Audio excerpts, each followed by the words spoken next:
Hello and welcome to the most hated show in the black corner of the internet. Today's date for this show will be June 20th, 2019. I'm your host, the Whiteologist, Mr. Blows Your Mind, and welcome to the Tape Show. Well, today I have a couple of topics that I'm going to do for this day's presentation.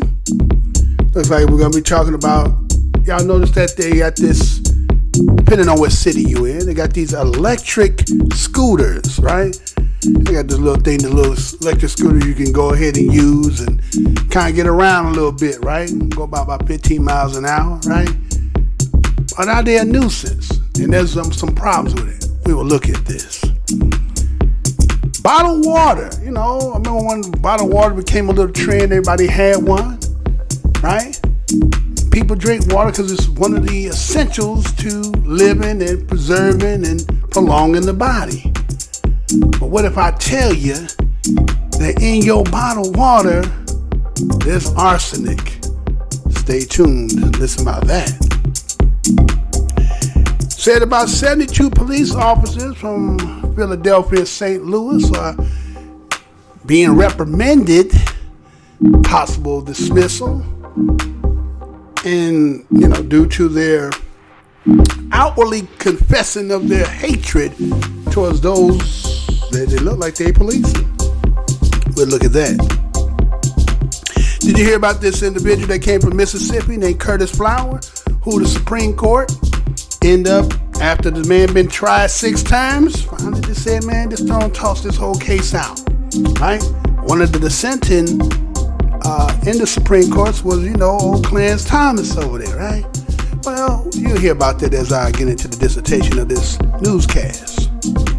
We also have, Africans from Central America somehow now being part of this, migrating part. What's going on in Africa that we're starting to see Africans from Central Africa coming?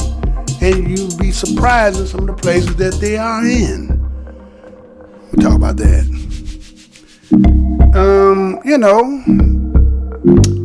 What else is going on out here, right? We got a lot of things going on today. And that'll be my show and some other things, some surprise things. I won't tell everything, right? So, let's look at it this way. Hello and welcome to the most hated show in the black corner of the internet. Again, I'm your host, the Whiteologist, Mr. Blows Your Mind, and this channel is to, well, I ain't gonna say this too, this is Black Minds News, right?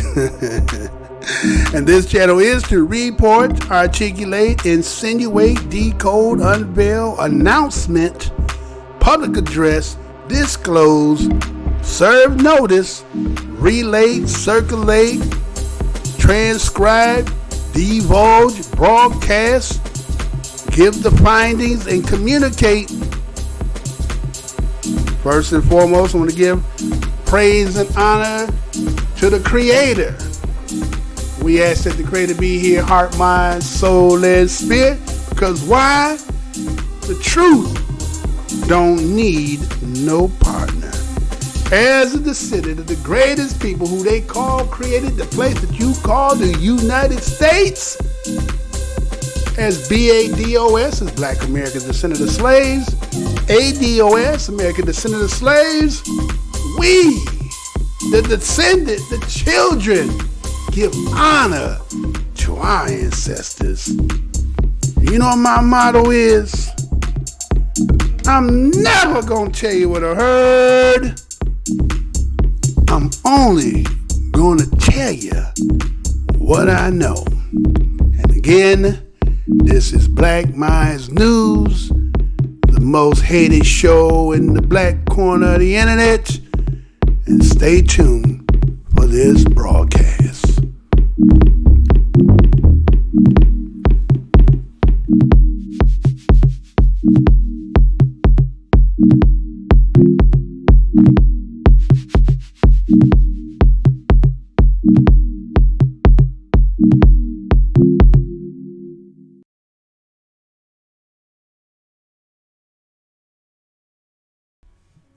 All right, y'all. Welcome to the Black Minds News. Again, this is your host, Mr. Blows Your Minds, the Whiteologist, coming with another tape show, right? Today's date again is going to be June 21st, but the show you seeing is for June 20th. Remember, I'm a day behind. I try to make a double up to get back on par. You will be getting it on the day, but it'll be a day behind, right?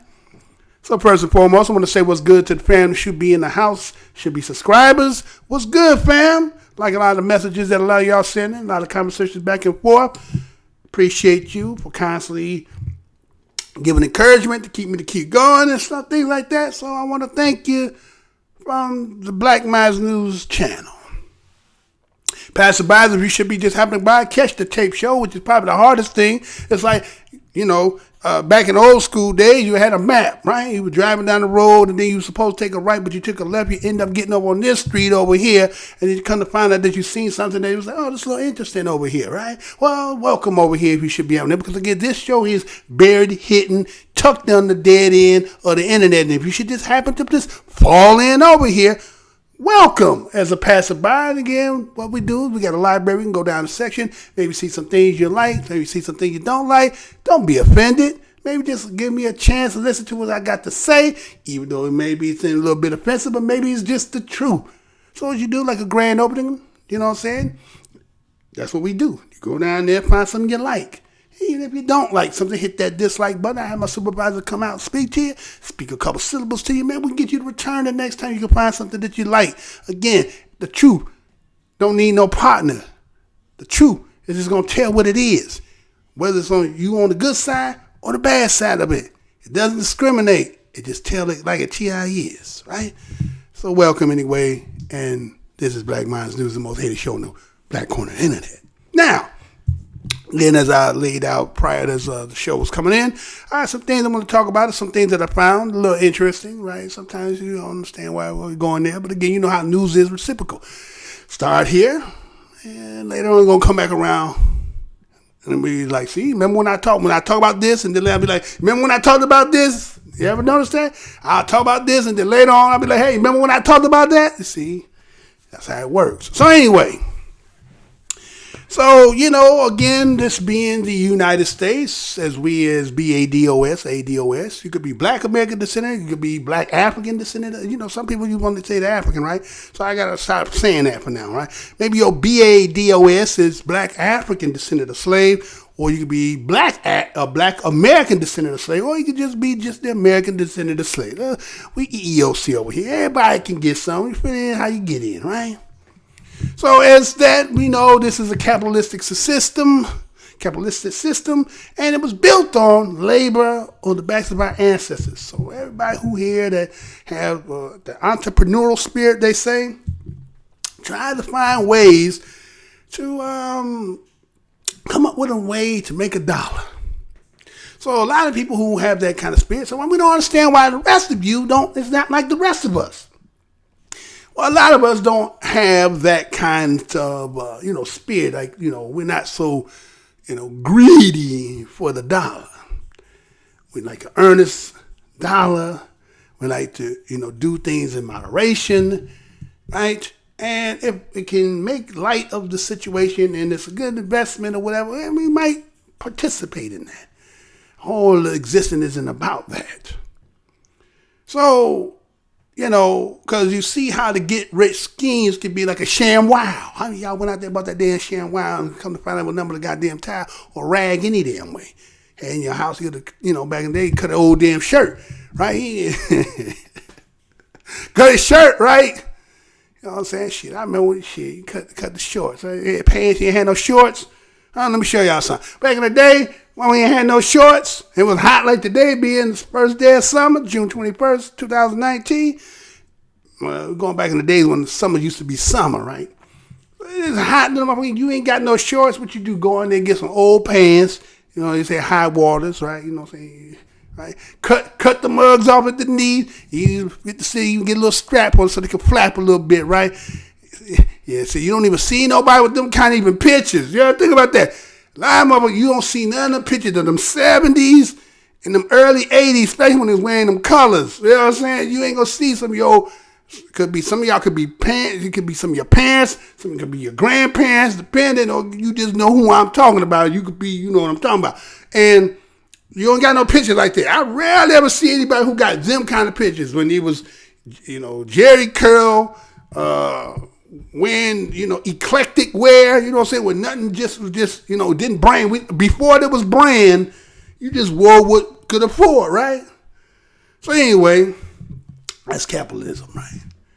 So somebody came with an idea to say, well, why don't we just put these scooters out here, man? That's a good thing. Summer coming, hustling, buzzing, tourism, you know what I'm saying? A good little pilot program we want to see. We'll implement it all over. I seen it in my city, so I was like, oh, okay.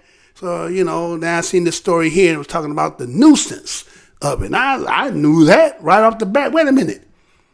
You say it can be 15 with somebody giving permission, 16 on up, right? All you got to do is have a cash app on their phone, right? Then get it, and there ain't no real station for it. Just kind of just lay it among where it is, right?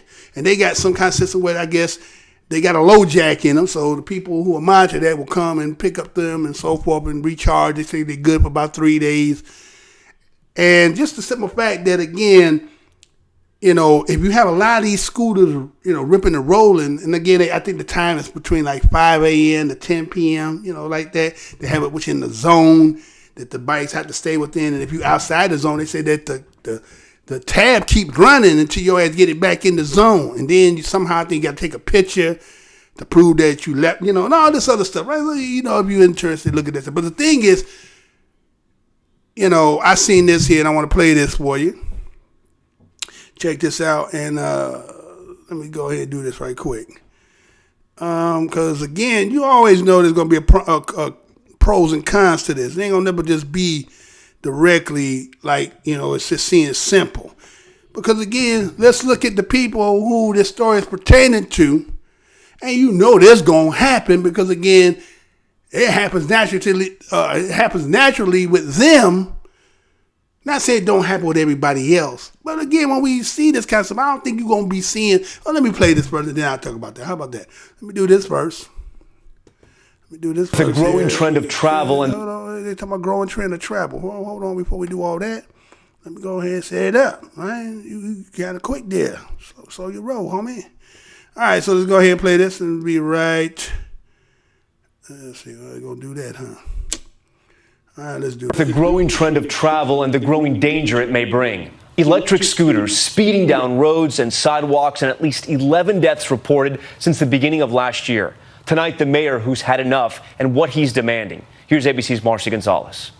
Tonight, leaders in yet another American city threatening to ban electric scooters, concerned about the danger to riders and pedestrians. They're everywhere. They block sidewalks. The mayor of Nashville says there are now 4,000 scooters in his city, saying he wants them off the streets if the 7 scooter companies operating there don't address safety concerns.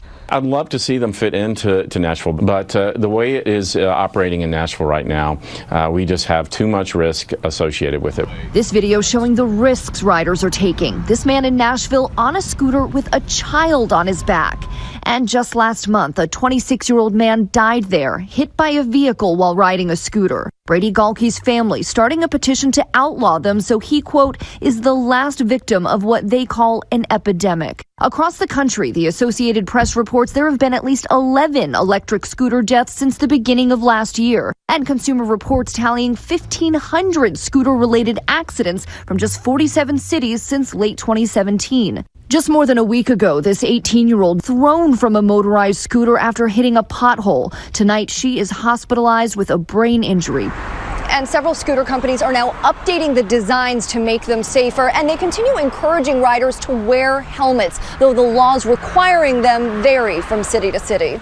Tom? So many not wearing helmets. All right, Marcy, thank you.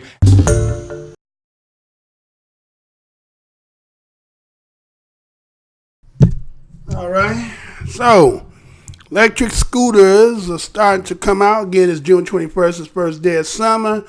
Again, like I said, the entrepreneur spirit is trying to cash in on the summer, right, as a pilot program that's implemented in a lot of the cities throughout the United States. But already, I think the 15th was the first day. And already, within less than a week, people getting tore up You know what I'm saying? You look at the people who was on there they were talking about, right? You know, most of them are crashing cars like that. You think they gonna crash a damn scooter? Right? I mean, so you're just gonna have a whole bunch of mud just zipping around down. And again, you see people on the sidewalk. I thought, according to what I read, it said that you had to be in the street. But again, you know what I'm saying? They don't trust themselves, most of them. And then, you know, you had the ones that try to be a little extra cool with it, right? He trying to, you know, he's zipping through people, right? And again, you know, people, the ones that walk across the street, when they ain't looking, they ain't see it coming. You know, again, people so watching their phones, all preoccupied, not even, you know, not having that peripheral vision, not looking everywhere you're supposed to be. So you giving people out here who really are not really mindful and giving them this little vehicle that could have potential goods, but again, there's always the pros and cons. It ain't just as you see it. There's got to be two sides to it. And again, when you're thinking about the money aspect, you ain't even thinking about that. Because again, they don't have to be required to wear helmets, right? You seen the one where the father had the little shorty on the back. You know what I'm saying? I seen a video where I seen dude was on his skate pushing a cart and had the baby in his hand. And it's like, what if a little, you know, back in the days, those used to ride them skateboards back in the day. You know what, the one thing that you always had to be careful, because again, we didn't have no skateboard parks and all that. You were just out there on the street, right? I'm going to say it the right way. We was back there on the street, right? We was on the street, right? And all you had to do is get a little rock, get up under that wheel, and what happened? You flipping, right?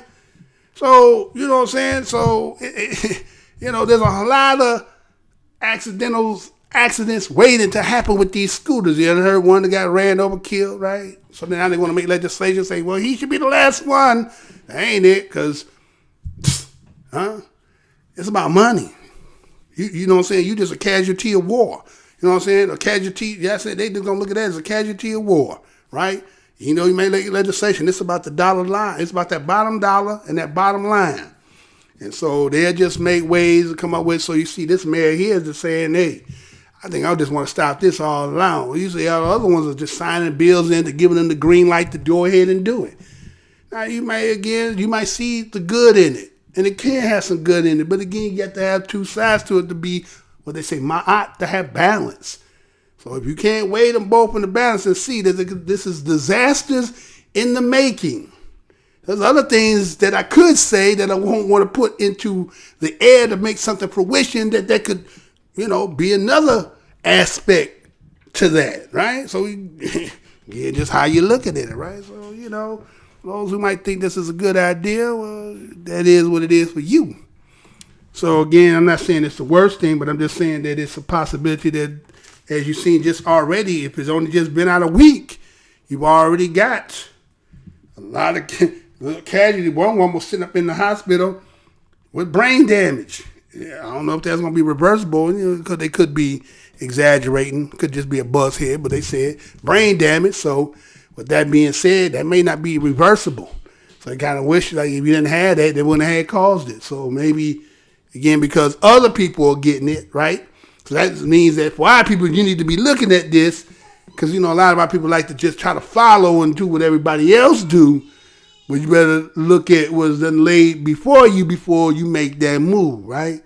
So again, some little information. It ain't really, you know, but, you know, once in a while we do that because it has a reason for it. And some people may figure out why I did it. So anyway, moving on. So, right, so I got this other story here, right?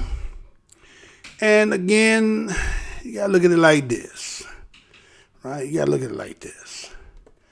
People do what they do for the reasons they do it, right? Again, as entrepreneurs, right? Like we're saying with the electric bikes. Now, yesterday's show, the 19th show, we talked about biological weapons, and right? Using, put it this way, race-based science, right? And then I talked about chemical biological weapons, right? And remember I tell you how it's spiritual, right? And then how some things can be done to you unbeknownst to you because you're not looking at it in the totality of all aspects of the tentacle of this octopus. You may not be looking at it that way. So I say, how about this? Let me, again, for somebody who might be new over here, we do have a man on the corner and I actually got a cup in my hand. But I'm going to say this, right? Let me do this first. Hold on. Before you do all that, let's get this set up. All right, so, again, I talked about that. And the reason why I said it is because, again, I got this story today.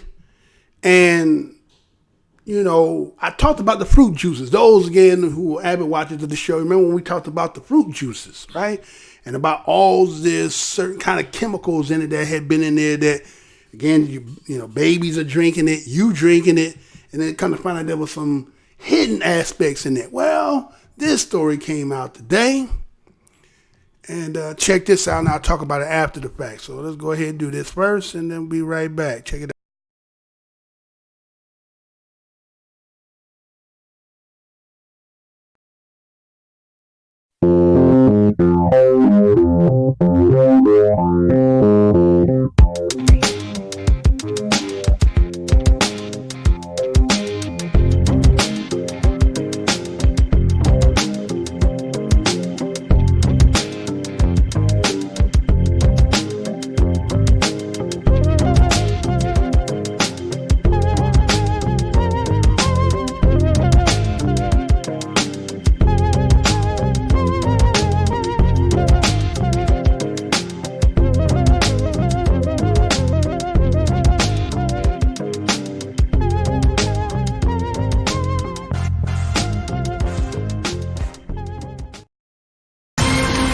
New at 5, just what's in the bottled water you drink? Much of it is marketed as refreshing and pure. But now a Consumer Reports investigation finds some brands contain what they call concerning levels of arsenic. Consumer reporter Marilyn Moritz with a look at what's in the water. Water is the top-selling bottled beverage. Do you know what's in it? Take Starkey Spring Water, owned by Whole Foods. About 2 years ago, more than 2,000 cases were recalled because they contained arsenic levels higher than the federal government allows. So after the recalls, the company's own test results show Starkey Spring Water still has arsenic levels at 8 parts per billion, which is federally compliant, but above what some states, health officials, and Consumer Reports consider safe. The federal limit is 10 parts per billion.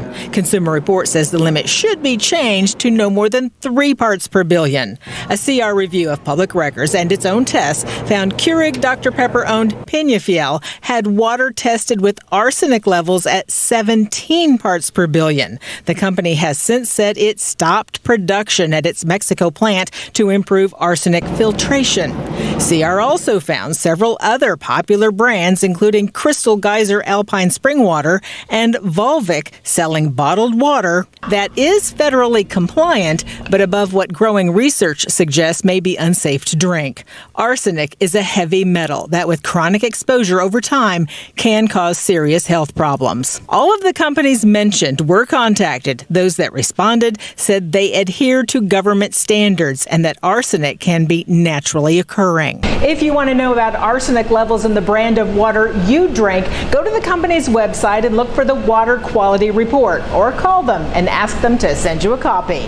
Marilyn Moritz, KSAT 12 News.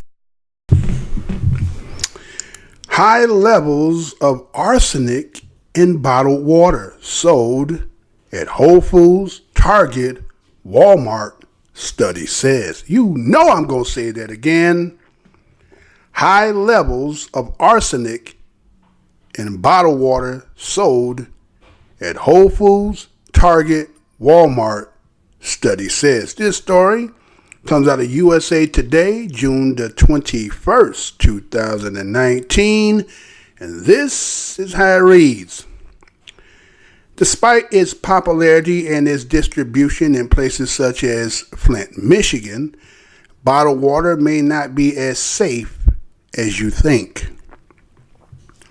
A test conducted by California nonprofit Center for Environmental Health finds that 2 bottled water brands, Peñafiel, owned by Keurig Dr. Pepper, and Starkey, owned by Whole Foods, contain levels of arsenic that are higher than tap water, violating state guidelines as a result.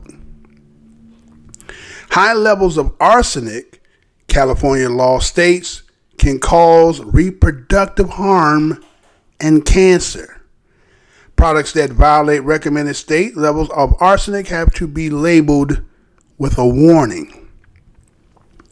Customers typically purchase bottled water at exorbitantly high costs with the assumption that it is safer and healthier to drink than tap water, unaware that they are ingesting an extremely toxic metal linked to birth defects and cancer, says Michael Green, the organization's CEO, in a statement. Studies also show that it can cause hormone disruption and organ damage, especially in children. In corroborated independent findings released earlier this year by Consumer Reports, which found that the same brands of water have nearly doubled the federal limits of arsenic in water. Keurig Dr. Pepper stopped production of Penefiel for 2 weeks after the release of the initial Consumer Report studied with proposal to improve water filtrations. So far, the Food and Drug Administration has yet to recall either brand of bottled water. Penefiel is currently sold at Target, Walmart, and other vendors, while Starkey is sold at Whole Foods. Earlier this year, Consumer Reports found potentially harmful levels of metal, including arsenic, in fruit juices. Neither Whole Food or Keurig Dr. Pepper have responded to requests for comment from USA Today.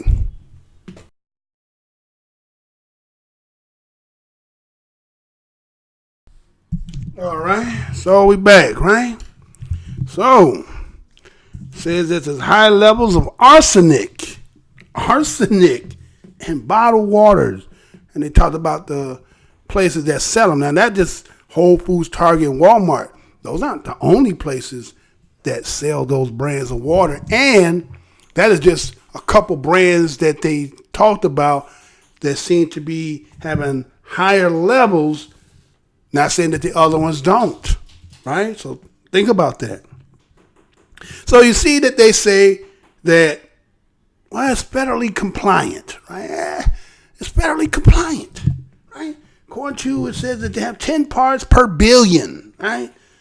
They say, well, it should be down to like 3. So you already 3 times the normal, what should be 3 parts, but then that paraphernalia, right? That brand has 17, to the fact that they just closed it down, right? And they was distributing it and bottling it up in Mexico.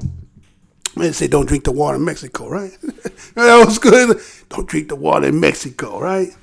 But they was bottling it and selling it, and it had 17 times the standard. Now, again, when they talk about this standard and adhering to government standards, then you would have to be solely trusting in the establishment. Now, we as black people of the United States, and what our history has, shown us through our encounters here, that is the last place we're going to put all our trust in. Now, those who might be hearing me from other people, I can't tell you, but I'm just going to tell you from we as who we are. Just because it says that don't necessarily mean that it's safe, because again, as a capitalistic society, if again they talk about lobbyists, right?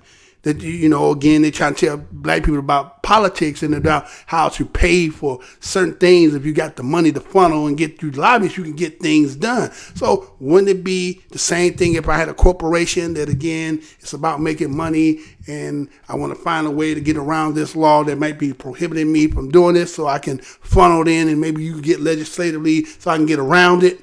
So even though it might be, but then they may change it up and say, okay, well, it should be 3 parts per billion, but enough money been funneled that they done, elevated to do a 10 parts will be still kind of safe, right? It won't kill you as much. It's not Flint, Michigan water, right? All right, think about that, how with Flint, man, and all that, the irreparable damage that's going to cause later down the line when we see really the fruition of what transpired with Flint, Michigan. And still, I don't think you clean it. Then you got West Coast got all that Fukushima water, right? And it's pretty much seeping around and getting in there, right? So it's like water. I remember there's a brother that talked about water would be the biggest commodity as time go on. He's no longer on the planet now. But he used to talk about that, right? He was like, man, water. He said, water gonna be it. And I remember hearing about, the Bushes and them was buying water in other countries and things like that. So I even remember when, when they was talking about how China had a lot of its, because they was the biggest holder of the debt of the country, they were, buying up a lot of the, a lot of American-made original companies and things like that. But I was also remembering when they was talking about taking a lot of the American water and transporting it and giving it in America, and China was giving America their water. I don't know. You might be able to find that was back. I watched that some years back. It was something that came on PBS Channel 11, and I watched that, and I was sitting there like, damn, what, really? So, the commodity of good, fresh, clean water is essential for good health, right? Keep the organs and flushing the blood and all that good stuff, right? So here it is that this study that they did has come to find out that the arsenic that's in these bottled waters are higher than in tap water. Oh, wait a minute. A lot of people don't even drink the tap water in their house, right? You really not drink nothing than drink the tap water. Even though they say, well, allow it to run for 10 to 15 minutes. Now, again, most of us, you from where I'm from, we were living in those areas that the pipes are made out of lead anyway, right? The dwellings we were living in had a lot of lead in it, and the paint they was using had lead in it. So, we was basically living in a Chernobyl, Fukushima type environments, right? Plus we got the concrete with the asphalt and tar, just the whole, and then the congestion with the, so we've been living in Chernobyl. That's why we the eighth wonders of the world. Keep telling y'all that, right? So it is this higher form of arsenic in more than tap water, right? But they also got fluoride in the water. Got all kind of other things in it. That's what happened with Flint, Michigan, right? Somebody went and switched the pipe and put it in and went over there and did it. You understand? But here it is in the bottled water industry. This is that somebody is doing. Because again, you never know. Just because a label might say Colorado Springs or from the springs, and you don't know where this water really coming from, right? You don't know where this water really comes from, so you have to be kind of trusting. And again, that's kind of the programming we be getting, right? We be programmed to believe that everything that they tell us and everything they give us is good. That again, you question everything, right? You have to question it. And so you hear that, this arsenic, some of the health that it will deteriorate, I thought was very interesting. It talks about how the reproductive harm comes in cancer, right? Reproductive harm. So somebody is attacking you in your reproductive. Again, remember I told or showed you about the Georgia Guidestones, and they talk about 500 million people that they only want on the planet. And again, there's over about 10 billion people on the planet. They want to tell you 7, but there's about 10 billion people on the planet, right? And so how do you cull down from 10 billion to 500 million? It's a lot of killing got to go on, yeah, right? So I got to, again, the spiritual battle had to seep in death to you in ways you would not even think that it's going. You would not think drinking the water. You wouldn't fathom that somebody would be giving you poison, right? You wouldn't think that because you believe that these people are reputable. I'm not reputable, but have good reputation. Yeah, I guess reputable is right. Yeah, they reputation, good reputable. They reputable people, right? And so, this study showed that, here it is that you would think mentally that you're paying $5, $6 for a bottle of water. So the more you pay, you would be under the assumption that this water is more cleaner, pure, high in, sometimes people are looking for alkalinity, right, and all that stuff. But again, this arsenic is lead. Lead is very detrimental, especially when you're talking about somebody having a baby. That's not good for the brain. Then talking about taking your reproduction. So, you know what I'm saying? Somebody attacking you. Now, again, am I saying this is race specific? No, that's not what I'm saying. I'm just saying for information, news, you're being mindful, right? We have to be mindful about shit like this, right? So one thing also I thought about that was talked about between the video and the article was talking about the hormone disruption. I said, damn, wait a minute. Okay, you talk about reproductive, so I understand that.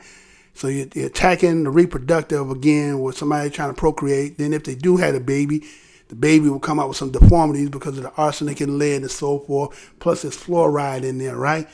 Right, so that's not good. But then I said hormone disruption. When I thought of that hormone disruption, I thought about that brother Tyrone. I can't think of his last name.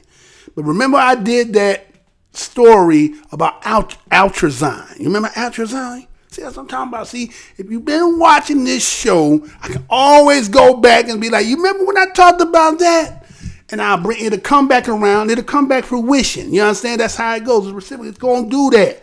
Because we're going to talk about something that's going to be connected. We're like, remember when I talked about that? Remember how that brother broke down that he gave you the whole science of how they figured out how this chemical Altrazine was on frogs. And that somehow the male frog became more of a female frog and then started liking men frog, but yet somehow he was no longer a male frog, right? And then they come to find out they was finding this atrazine was in the water, right? So here it is, they're talking about this hormone disruption, so I'm pretty sure it's in the water, right? It's there, but they're not going to say that, right? They're not going to necessarily say that, right? And so what we've seen is that they don't want to really, those companies are not saying bottled water. Now, did you catch that? They're not saying bottled water. They're not labeling it bottled water, right? That's without them avoiding, that's them avoiding to say, well, we never said it was water. This is just what this is. You know, they do that, right? If you pay attention, they won't say, like, you think that's what that is, but they don't want it is. It's like this new, I ain't even did the story about this new meat shit they got, right?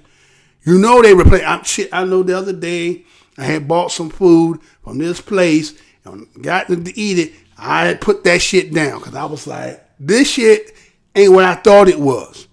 And because again, as a person who reads a lot of news and, you know, just reading period, I knew what this was. So I kept the shit. I said, next time I order from you, you're going to give me back my damn money. You're going to take this shit back. And again, I'm wondering, you know, if you're not going to inform me that you're not giving me, you know, if I'm thinking I'm supposed to be getting beef, and again, that word in itself is just generalized. You don't know what beef could be anything, because, you know, other countries and shit, a motherfucking rat can be beef. A cat can be beef. You understand what I'm saying? But under the assumption, what we think beef is, you think cow, but they ain't really what beef. Beef could be anything what they just say, as long as they say beef on there, right? But I'm saying is, if you're going to give me this other kind of shit, then you need to specify in your menu that this is the kind of shit you're giving, and don't have me trying some shit that I didn't want to try. You understand what I'm saying? And that's just the way it is when they hide with these labels. Because again, it was even talking about that with the cloning. You know, they were fighting legislation to try to get people to say you got to put that shit on the pack saying that this is clone meat. But they were fighting this shit again, lobbyists and all this shit. Keep it, so we ain't got to tell you that. So how long you think those who still eating consuming meat, you done ate clone. You been eating that shit, right? So they get to the point that you don't need it. Like again, you know, if you've been around for a while, you know the different smells of how shit used to cook the way it is now, or most of the shit ain't even got that unless, you know, you old school get in there, you putting in the spices and the ingredients, you doing all that. But we're talking about the product in itself. Is it what you think it is, right? So again, some information about, you know, just got to be kind of mindful out here. I don't know if there's things that you could test. You know, there's water tests to see whether they have the pH level. But all this thing about arsenic and all these other chemicals in it, I don't know how one does that. You understand? And again, you got your tap water. So it's like, is there any real safe place for you to really have trust in when it has something to do with your health. So you have to, I guess you're going to have to do your due diligence and do your study and try to find out ways to get you some better, clean, filtered water, even with filters and stuff. But do you get all that out of there, right? The sediments of all that shit. So anyway, that's some information for you about this high levels of arsenic in bottled water. Okay, so let's get on, move a little bit here. So, as it go, we got to start getting on this side of the town, right? So again, this show has been lately. We've talked a lot about, we talk a lot about with police. And again, we don't pick on police just to be picking on. We talk about with news about incidents and situations and wrongs that be happening. Again, as a black media black media source, even though hidden, tucked in the damn corner, that again lets you know where you're going when you come over here, and if you should stumble over here, this is why this is the most hated show on the Black Corner internet, because see, a lot of these channels, even the Black Corner in itself, a lot of them don't touch a lot of this stuff, because again, a lot of people don't want to be informed about a lot of shit that's going on. You want to be entertained, right?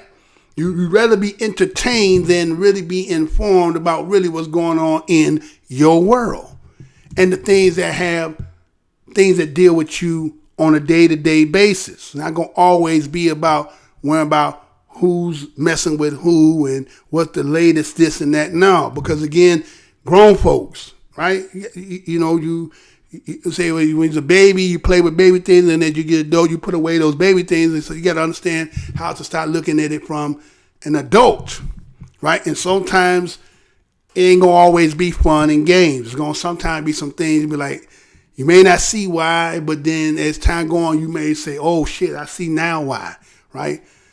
So again, the police aspect about it, again, because, the climate, 1619, 400 years, how we as, again, BADOS can be black American descendant of slaves or black African descendant of slave, or you can say American descendant of slave. And how the history with police and we have been intertwined. Before there was the police, there was overseer. Remember the officer from overseer. Check the clarities, check the similarity, right? So we know that the overseer was on the plantation, was the one that was, slave catcher and all this other stuff that transformed and evolved into became the police officer. So there's a history between officers and black folks in this land. And so the mantra is saying that police officers are here to serve and protect civil servants. And, good cops will always get praise for being good cops, but again, you're going to always have that. But again, going back to his history, and then maybe somebody figured out a good way that they could, stealthily use as a part of a clandestine war, is to infiltrate, right, in certain capacities of professionals.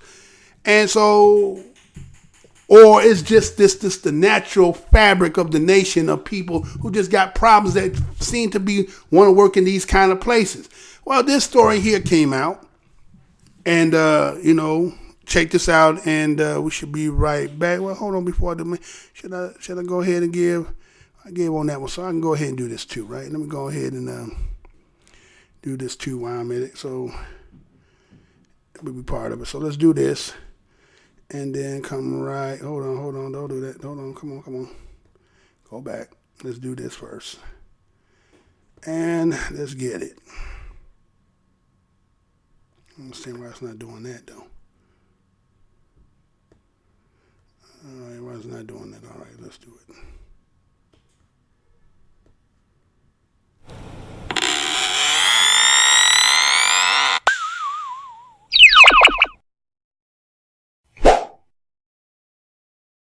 The Philadelphia Police Department has taken 72 officers off the street because of social media posts described as racist, sexist, and violent. They were recently revealed by a watchdog group that revealed thousands of posts from police officers around the country. Errol Barnett is in Philadelphia, where the announcement was made just yesterday. Errol, what are the consequences that these officers may face? Well, Tony, we're about to find out. The police commissioner here says that none of the 72 officers involved in all of this have been punished just yet, but he does expect several dozen of them will be. They'll face consequences which could include dismissal. Meanwhile, the Philly PD, and you see the headquarters behind me, is conducting its own internal review of some 3,000 social media posts that may violate department policy. Of all the issues that we have to deal with, this is one we certainly could have done without. Philadelphia Police Commissioner Richard Ross is taking action nearly 3 weeks after the release of thousands of offensive social media posts allegedly linked to more than 300 officers in his department. 72 officers have been placed in administrative duty. It really makes me sick because we are in a position to know better. Earlier this month, a team of lawyers and activists with the Plainview Project revealed their findings after painstakingly reviewing the Facebook pages of 3,500 current and former police officers in 8 departments from Arizona to Florida to Philadelphia. One user writes, "It's a good day for a chokehold. Don't feel like playing with the animals tonight," writes another. And a third posts an image that says "Death to Islam." Protesters in Philadelphia have been demanding the city take action for weeks. It's a turning point because they felt the license to engage in hate in a public way. According to its social media policy, the Philadelphia Police Department prohibits profanity, personal insults, and discriminatory material. We will not be shy about meting out the appropriate discipline. We need to get it right for the community that looks to us for protection and guidance. I mean, you effectively have faith in the police versus First Amendment rights. The president of the Philly Police Union released a statement saying, quote, "It's premature and irresponsible for the commissioner to tell the public that police officers will be fired without a complete investigation. And moving forward, the department here will institute anti-bias training." But I spoke with the woman behind Plainview. Its executive director told me that investigations are now underway in all 8 police jurisdictions her group studied. Anthony? Errol Barnett in Philadelphia. Thanks, Errol. Philadelphia, St. Louis police departments roiled by racist and hateful Facebook posts. You know I'm going to say that again. Philadelphia, St. Louis police departments roiled by racist and hateful Facebook posts. This story is coming out of CNN. June the 19th, 2019, and this is how it reads. The police departments of Philadelphia and St. Louis are taking action following allegations that officers posted hateful or racist content on social media. In Philadelphia, 72 officers were taken off the streets and placed on administrative duty, and in St. Louis, 22 officers have been barred from bringing their cases to the circuit attorney office. The social media posts were compiled by the Plainview Project, which describes itself as a database of public Facebook posts and comments made by current and former police officers from several jurisdictions across the United States. St. Louis Circuit Attorney Kimberly M. Gardner put the 22 officers on her office exclusion list this week, her office said in a news release. When a police officer's integrity is compromised in this manner, it compromises the entire criminal justice system and our overall ability to pursue justice, Gardner said in the release. After careful examination of the underlying bias contained in those social media posts, we have concluded that this bias would likely influence an officer's ability to perform his or her duties in an unbiased manner. The office is currently not prosecuting cases where these officers serve as primary witnesses. Circuit Attorney spokeswoman Susan C. Ryan says she does not know how many cases that affects. CNN has reached out to the St. Louis Police Officers Association and is waiting to hear back. Earlier this month, Philadelphia police launched an investigation into a public database of social media posts by officers that included Confederate imagery, anti-Muslim sentiments, violent rhetoric, and racist comments. As the investigation is underway, the officers have been taken off street duty but are still reporting to work. An independent law firm will assist with the ongoing investigation.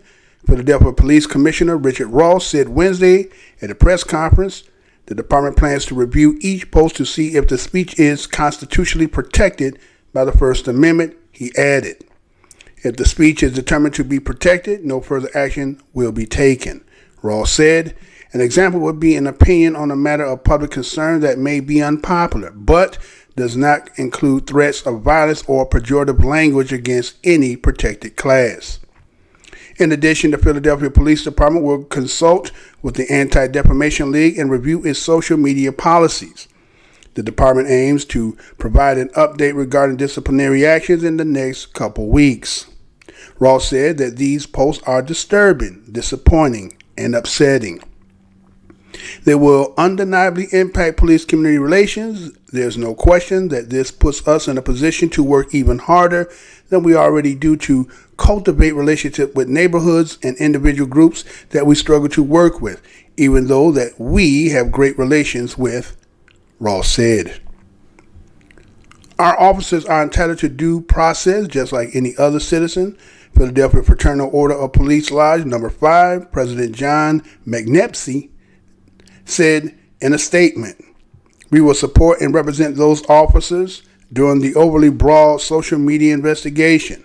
Far too many officers have been taken off the streets during a time of increased violence in our city, the statement said. The Plainview Project combed through thousands of posts from officers in 8 jurisdictions in the United States. Some of the accounts have been deleted, but the Plainview Project provided screenshots of the posts.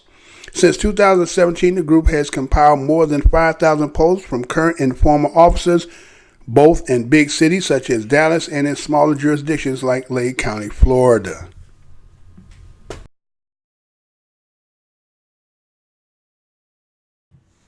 All right, so we back, right? So we see that Philadelphia and St. Louis, looks like Philadelphia has 72 officers, and I think St. Louis had about 22. So we had about 100 officers just in 2 cities, right? St. Louis and Philadelphia, but I don't even know if that's the entire city, right? They're just saying that, right? So they didn't get the entirety of it. They just said in St. Louis and in Philadelphia. So, all places of business for the employees have policies, right? Where, there's rules and guidelines they must adhere to in order to be considered, part of the workplace, proper protocols, how to follow to do the job, especially when you consider yourself a civil servant of the people. If you want to have that kind of esteem, right? Police officers want to be very respected. But you can't have things that are out there publicly when it shows you have bias towards the people who, not everybody that you're going to come in contact is going to be a criminal, right? Everybody you come in contact ain't going to be a rapist. And, those are the so-called people who are outside of trying to follow the norms of society, right? Trying to be, people who adhere to law and consider themselves good citizens of the land. So if you make a statement like that, then you're blanketing even in those people, right?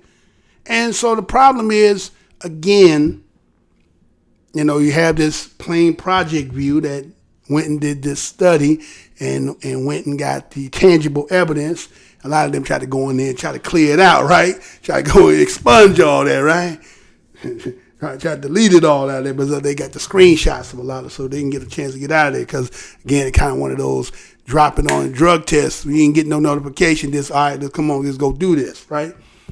And so now that this had come to light about 72 in Philadelphia, so now there's an internal investigation. They're trying to figure out now all the stuff that has been said and trying to figure out the consequences, right? What's going to be the consequences of this, right?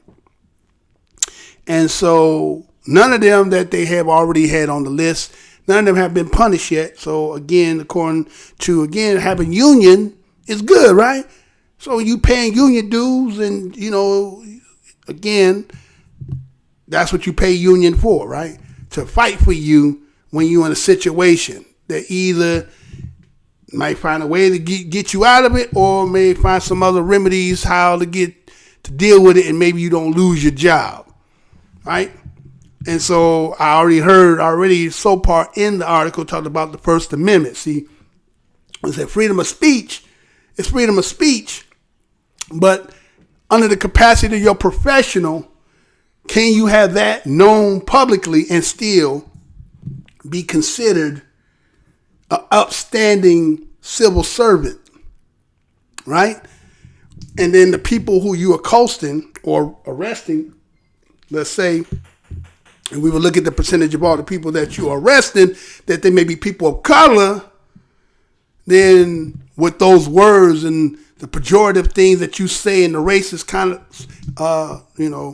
racist things that you may be saying may taint the fact that somebody can say that you aren't on the up and that you have biases and hatred and you hide behind your job to do it. So it's incumbent that they do this because the public now knows, right? And you see that being on social media, again, pros and cons, has a good and a bad. Again, there's some people who take what I'm saying and try to make it seem that I'm here being a racist, and I'm saying, I just lay out, again, you see where I get it from, and again, I'm entitled to my opinion and my experience of life to relay it in the way that I will dissertate on my news channel. Don't necessarily, I'm out here tagging about it. You can't say that I'm making this up. I'm giving you the evidence of where I'm coming from. So again, you may hear, you may not like it, but again, it is what it is. Until you say that's made up, then okay, it is what it is. But so in the case here, you're a civil servant.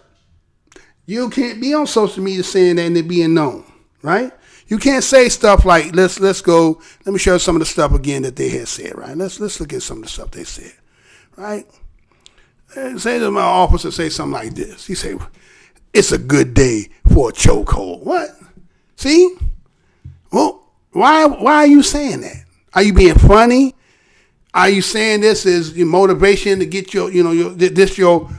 maybe this your shot of Morning Joe, right? This is how you can get yourself fired up. It's a good day for a chokehold. So you already anticipating that whoever you come across today, right, that you're going to put this chokehold on their ass, right? Some motherfucker today get me in that situation, I'm putting this chokehold on motherfucker today, right?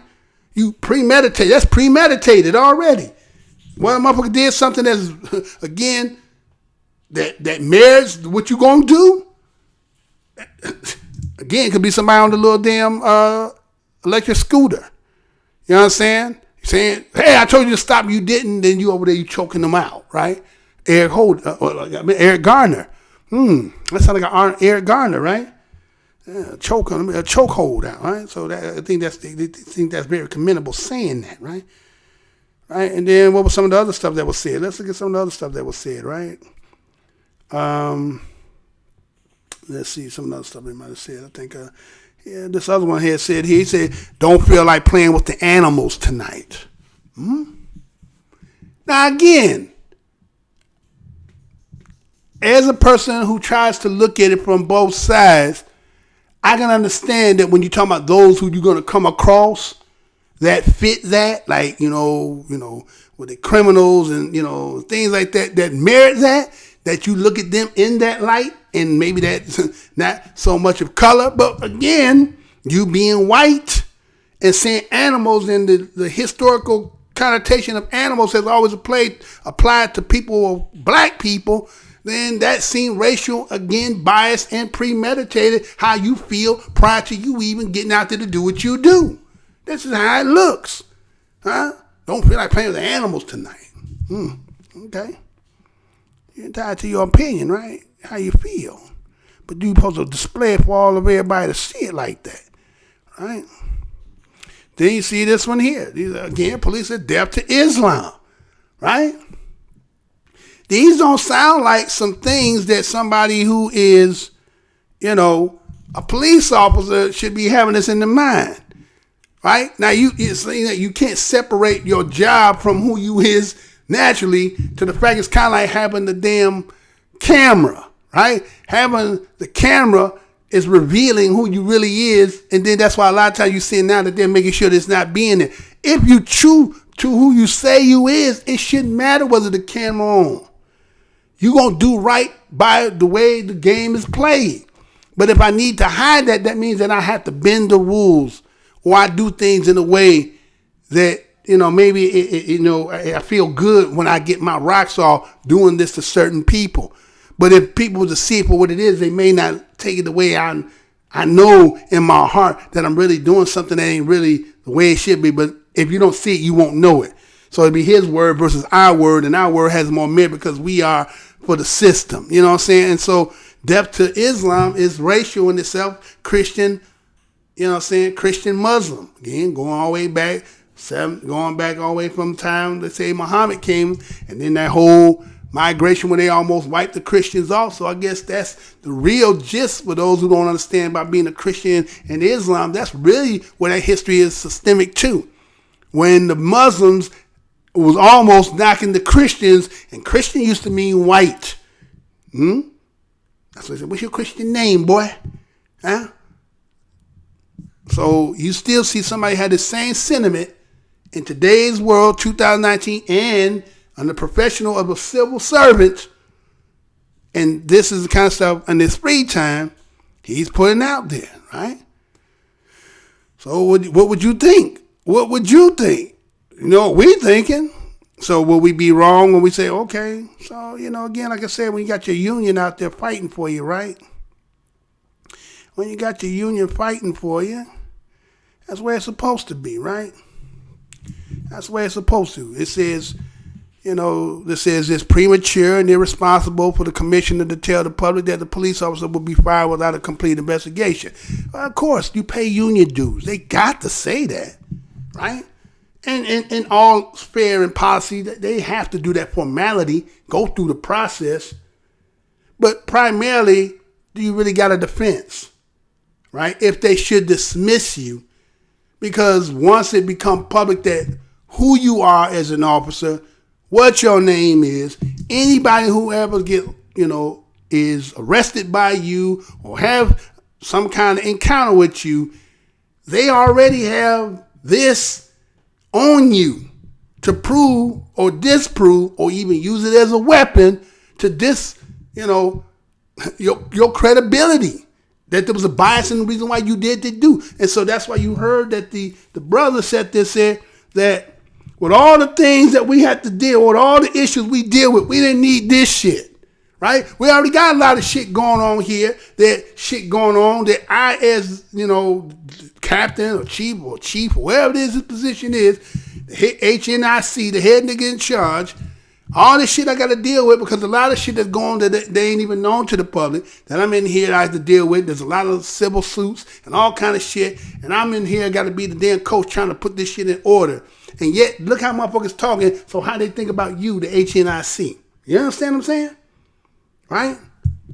So they ain't feeling too good about you being the head of them anyway, right? And that's just how it goes, right? That's just how it is.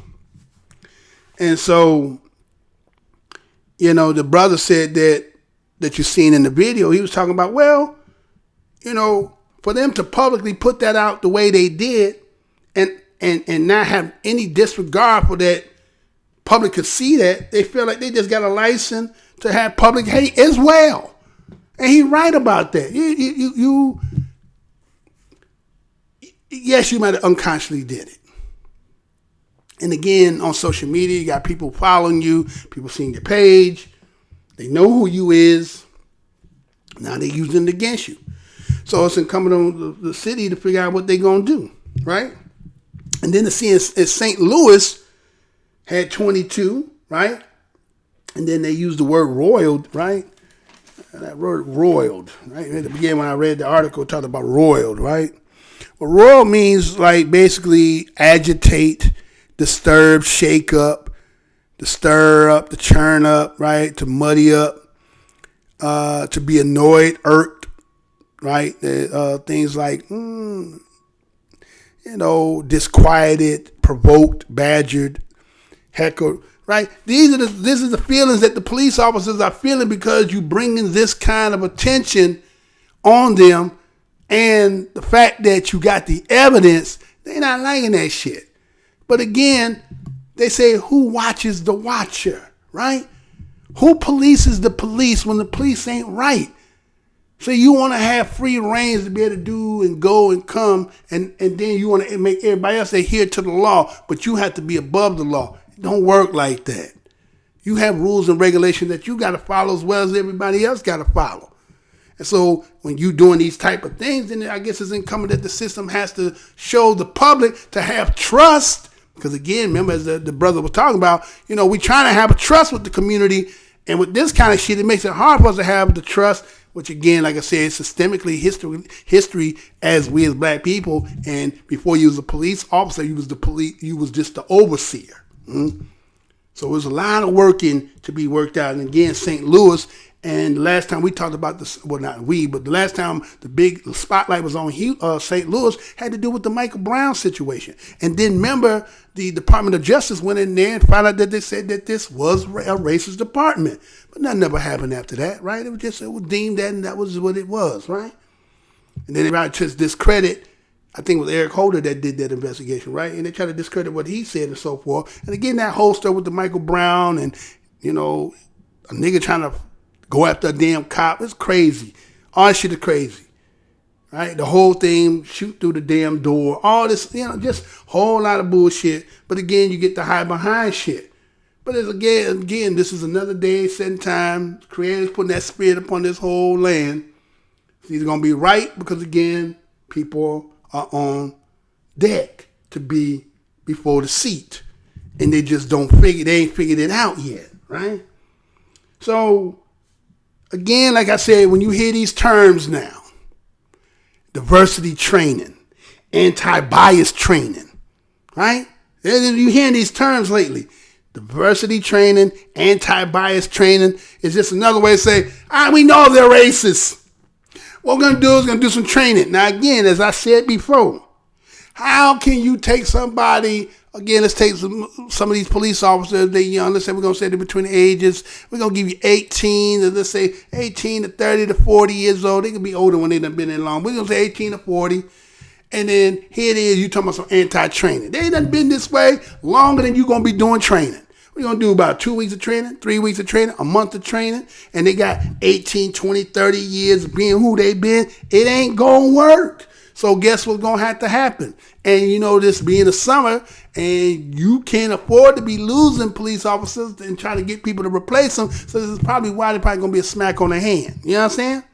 Why they're going to smack them on the hand is because this summertime, right? I heard somebody call it Philadelphia, right? It be, like Chirac, it be Philadelphia. And then, people say these little terms, right? So you got to have, but then sometimes some of the situations are needed because these are the kind of motherfuckers that can only deal with certain type of motherfuckers. But then when you blanket it that everybody you see is you looking like that, then they are victims too, and they ain't done shit. So it's kind of like the damn you do if you damn you don't. And so you put it in a hard situation where some of you going to have to catch that just to make the public feel better in Philadelphia, in St. Louis. We ain't seen all the other states in the 49 that's connected to this body of land we call the United States, right? So that is what it is, and that's the news for that. But, public training, what did they say? But again, I don't know how you do that. I don't know how you ever get to the point that you could train somebody to get the racism out their ass, right? And so, with that being said, I got another story here, again, down the line, like, about racism, right? Right? Because, again, this is the fabric of the nation that we live in. It is the fabric that's been woven, even though people want to say we've gone so far, but that's only in talk, not in actually application. Like Mitch McConnell said the other day in the article, when he said that we are a nation in work in progress. Remember I said this is the longest construction construction work, motherfuckers ain't working, they gold bricking, right? Ain't nobody doing no real work. They're just saying the right words, saying the things that would make the public see it, but they get to the point where it's like, a parent keep telling the child, we're going to do this, we're going to do that, we're going to do this, we're going to do that. And in the beginning, they took that word to heart. They thought they were going to do it, and then they oh, no, we ain't going to do it. I do it in something else. I got to do it next time. Okay, you gave them no chance. Then after a while, the fourth, fifth time, they to the point, I don't believe shit come out your damn mouth. Your words ain't no good to me. So it ain't about what y'all saying. It's about how y'all going to do. And this is where it's getting to the point that some of them going to have to get, heads cut at the guillotine. You know what I'm saying? Some of them going to have to lose their jobs to get the trust of the people. Otherwise, there's not going to be no camaraderie between citizens and civil servants, right? You know what I'm saying? These ones that's supposed to be protected and serve really ain't for the public, it's really for the businessmen and the corporations. But, again, that's the mind trick game that they play, right? So anyway, so I got a story here, right?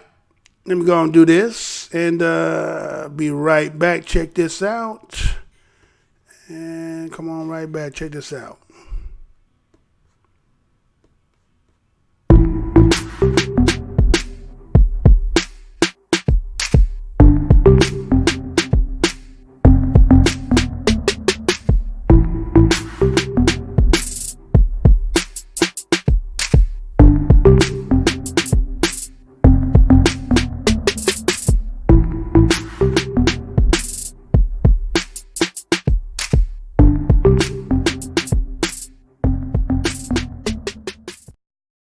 The Supreme Court has thrown out the murder conviction of a Mississippi death row inmate who has been tried 6 times for a 1996 quadruple homicide.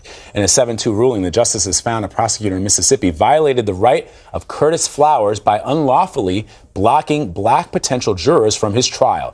Flowers is, as you can see from the picture, also black. Conservative Justice Brett Kavanaugh wrote on behalf of the majority, saying prosecutors, quote, engaged in dramatically desperate questioning of black and white prospective jurors. Conservative Justices Neil Gorsuch and Clarence Thomas dissented from the decision. Supreme Court tosses murder conviction of Curtis Flower, black Mississippi man who was tried 6 times. You know I'm going to say that again. Supreme Court tosses murder conviction of Curtis Flower, black Mississippi man who was tried 6 times. This story is coming out of this, looks like the Philadelphia.com. June the 21st, 2019, and this is how it reads. The Supreme Court is throwing out the murder conviction and death sentence for a black man in Mississippi because of a prosecutor's effort to keep African Americans off the jury. The defendant already has been tried 6 times and now could face a 7th trial.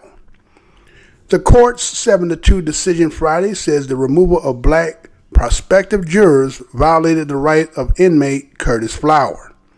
Justice Brett Kavanaugh wrote the court's majority opinion. Justice Clarence Thomas and Neil Gorsuch dissented. In Flowers' 6th trial, the jury was made up of 11 whites and 1 African American, and District Attorney Doug Evans struck 5 black prospective jurors. In the earlier trials, 3 convictions were tossed out, including one when the prosecutor improperly excluded African Americans from the jury. In the 2nd trial, the judge chided Evans for striking a jury based on race. 2 other trials ended when jurors couldn't reach unanimous verdicts. The numbers speak loudly, Kavanaugh said in a summary on his opinion that he read in the courtroom, noting that Evans had removed 41 of the 42 prospective black jurors over the 6 trials. We cannot ignore that history. In dissent, Thomas called Kavanaugh's opinion manifestly incorrect and wrote that Flowers presented no evidence whatsoever of purposeful race discrimination. In the course of selecting a jury, lawyers can excuse a juror merely because of a suspicion that a particular person would vote against their client. Those are called preemptory strikes, and they have been the focus of the complaints about discrimination. The Supreme Court decision in Batson versus Kentucky in 1986 set up a system by which trial judges could evaluate claims of discrimination and the race-neutral explanation by prosecutors. Flowers has been in jail more than 22 years since his arrest after 4 people were found shot to death in a furniture store in Winona, Mississippi in July of 1996. Flowers' case was explored in the investigative podcast In the Dark.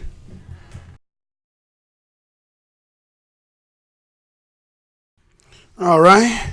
So we see that the United States Supreme Court threw out a conviction and death sentence for an inmate named Curtis Flower, a man from Mississippi, who, matter of fact, a black man that's from Mississippi, who had been on death row in Mississippi for 22 years. So he was on deck to be executed by the state. It looks like he had been tried 6 times by the state, by the same prosecutor, going back from 1996, right, for murder. They said it was 4 furniture store employees in Winona, Mississippi. Now, that's the part that I'm looking at. After everything that you heard, think about it. 6-time trial that was going to do a 7. And the technicality that they're using is that, and I'm not saying technicality in a bad way, but I'm saying the technicality that's being used is that they were prohibiting him from having, you know, what they say, having jurors of your peer, right? You know, they use that term, right? Jurors of your peer. And a lot of times when our people are before a court, you rarely ever see where the majority of the people are our people and there be, you know, few people of other people's. So we see that in his trial, you've seen it was 11 and 1 black, right? And it was seen that, you know, again, there's a term they said lawyers use called preemptory, how they use really to be biased and not really, you know, say, well, you know, this person here is going to actually go against my client, so I'm not going to put you on the jury. So the whole history aspect is like they always say black people lie, right? You know, I remember one time dealing with a situation and, you know, talking about it, and it was like, well, is the person that's going to sneeze. Person who was going to identify or be a witness, they said, well, is the person black? Like, what do you mean is the person black? Like, black people don't have credibility to tell truth. Like, black people gonna lie for black people, but white people don't lie for white people. Chinese people don't lie for Chinese people, right? But when it comes to us, it's always, no, because again, like I said, collectively, when it's more of us, we're going to be able to see the truth. We're all going to come to the same understanding and understand what's being, if this is bullshit or not. So here it was, again, we're not making light of the fact that the 4 people in Winona who got killed at the furniture store. But again, we keep saying that sometimes to just get somebody's kind of like watching when they see us. You have 5 individuals that you said all of them supposedly raped this woman. Yet her clothes and stuff that they had for evidence had blood stains all over and every kind of other thing. But none of these people can be testified here. Nothing. But we're going to say because we know using the vicinity in the park, that's good enough for us to convict you. So we just need somebody to cover to say that we did the job. So again, this is how I'm looking at this situation. Because again, let's say if you're saying 4 people got killed, let's say there's evidence that proved that he was there. Even with that being said, then retry him again, right? And then let's again get him. But that's not what it seemed like. It seemed like the same person just keep prosecuting him, the same person, and somehow the jurors can't come to a conclusion to say he did it, throwing out because of that. So I'm just thinking that maybe this man, they had no real evidence because he was on death row, and then to let him go, and your class is like, well, you know, he had no, you know what I'm saying? What do you mean he had no evidence? Dude, I mean, you mean to tell you're going to let a man go knowing that he did what he did? I don't think y'all would do that.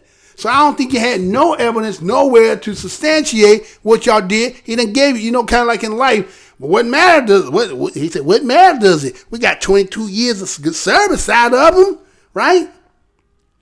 Right? Got 22 years of service out of him. What matter whether he did or not? He gave work to the state. Fuck what his life was about. So now they're going to release him, right? So I just think that was a little strange that, You know, you talked about that, but you never said the other things that really would substantiate the reason why you got it on death row. It just seemed like you saying that, but you ain't saying, well, we found gun. You know, there's other evidence to substantiate he was there. The only thing is, it's just, no. There's no jury. Can't get no black people on the jury. See? See, again, that's what I'm saying. Credibility with black folks, history. When we look at the shit, well, we ain't got no credibility with y'all. You ain't got no credibility with us, was what I mean to say. It's because, look, we could be innocent of situations. And all lawyers say, well, oh, you know, everybody innocent in jail.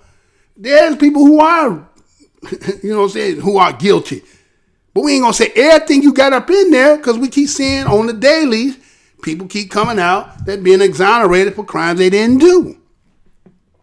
And a person who was on death row to just be released on a technicality like that, I had to say, well, damn. Was any of the evidence substantiated to put this man was going to execute him? Crazy shit, though, right? It's crazy. So it said that it was a 7-2 ruling. Kavanaugh, right? Kavanaugh, remember that whole trial with that? What happened to that whole thing about what went on there? Was that white woman lying? You know what I'm saying? What was the end result of all that little hearing and stuff? He got the job. She said what she said, but nothing happened. Right? Here's what it is, right?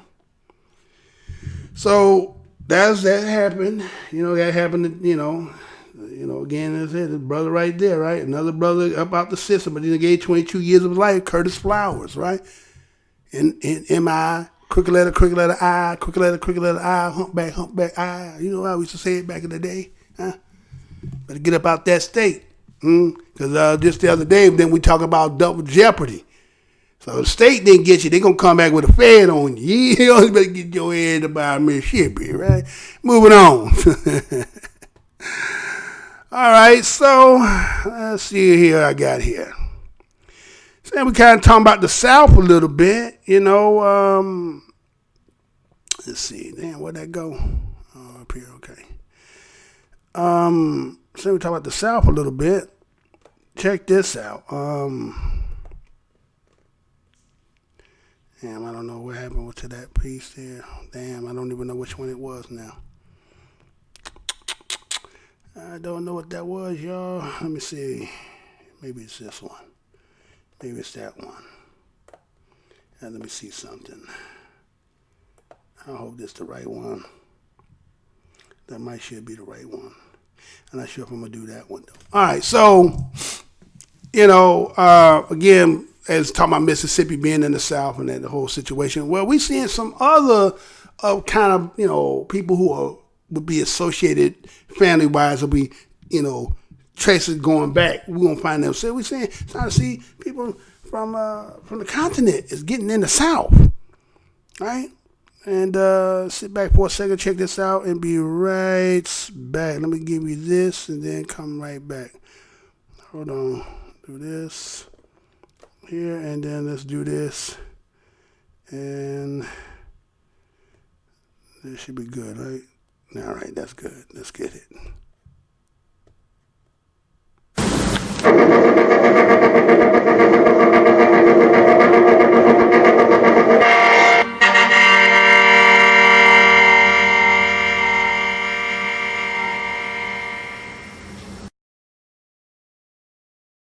Border officials in the southern United States who have been dealing with the arrival of migrants from Central America for months are now experiencing a new surge of migrants from another part of the world. Men, women, and children from Central Africa have been arriving at the southern border. Many of them fled from the Democratic Republic of Congo and Angola, arriving in San Antonio with stories of government-sanctioned violence at home. The New York Times reports more than 700 migrants from Africa have been apprehended at the Texas border since October of 2018. Manny Fernandez joins me now. He is the Houston bureau chief for the New York Times. So, Manny, why are these migrants fleeing the Congo and Angola and coming here? Well, in some ways, it's the story of migration, sort of around the world right now. A lot of people are fleeing sort of violence, sort of government-led killings, and a lot of people are kind of fleeing for better opportunities in the same way that some of the Central Americans are fleeing. It's quite a difference coming from Africa than coming up through Mexico. So what have you learned about their particular journeys to the U.S.?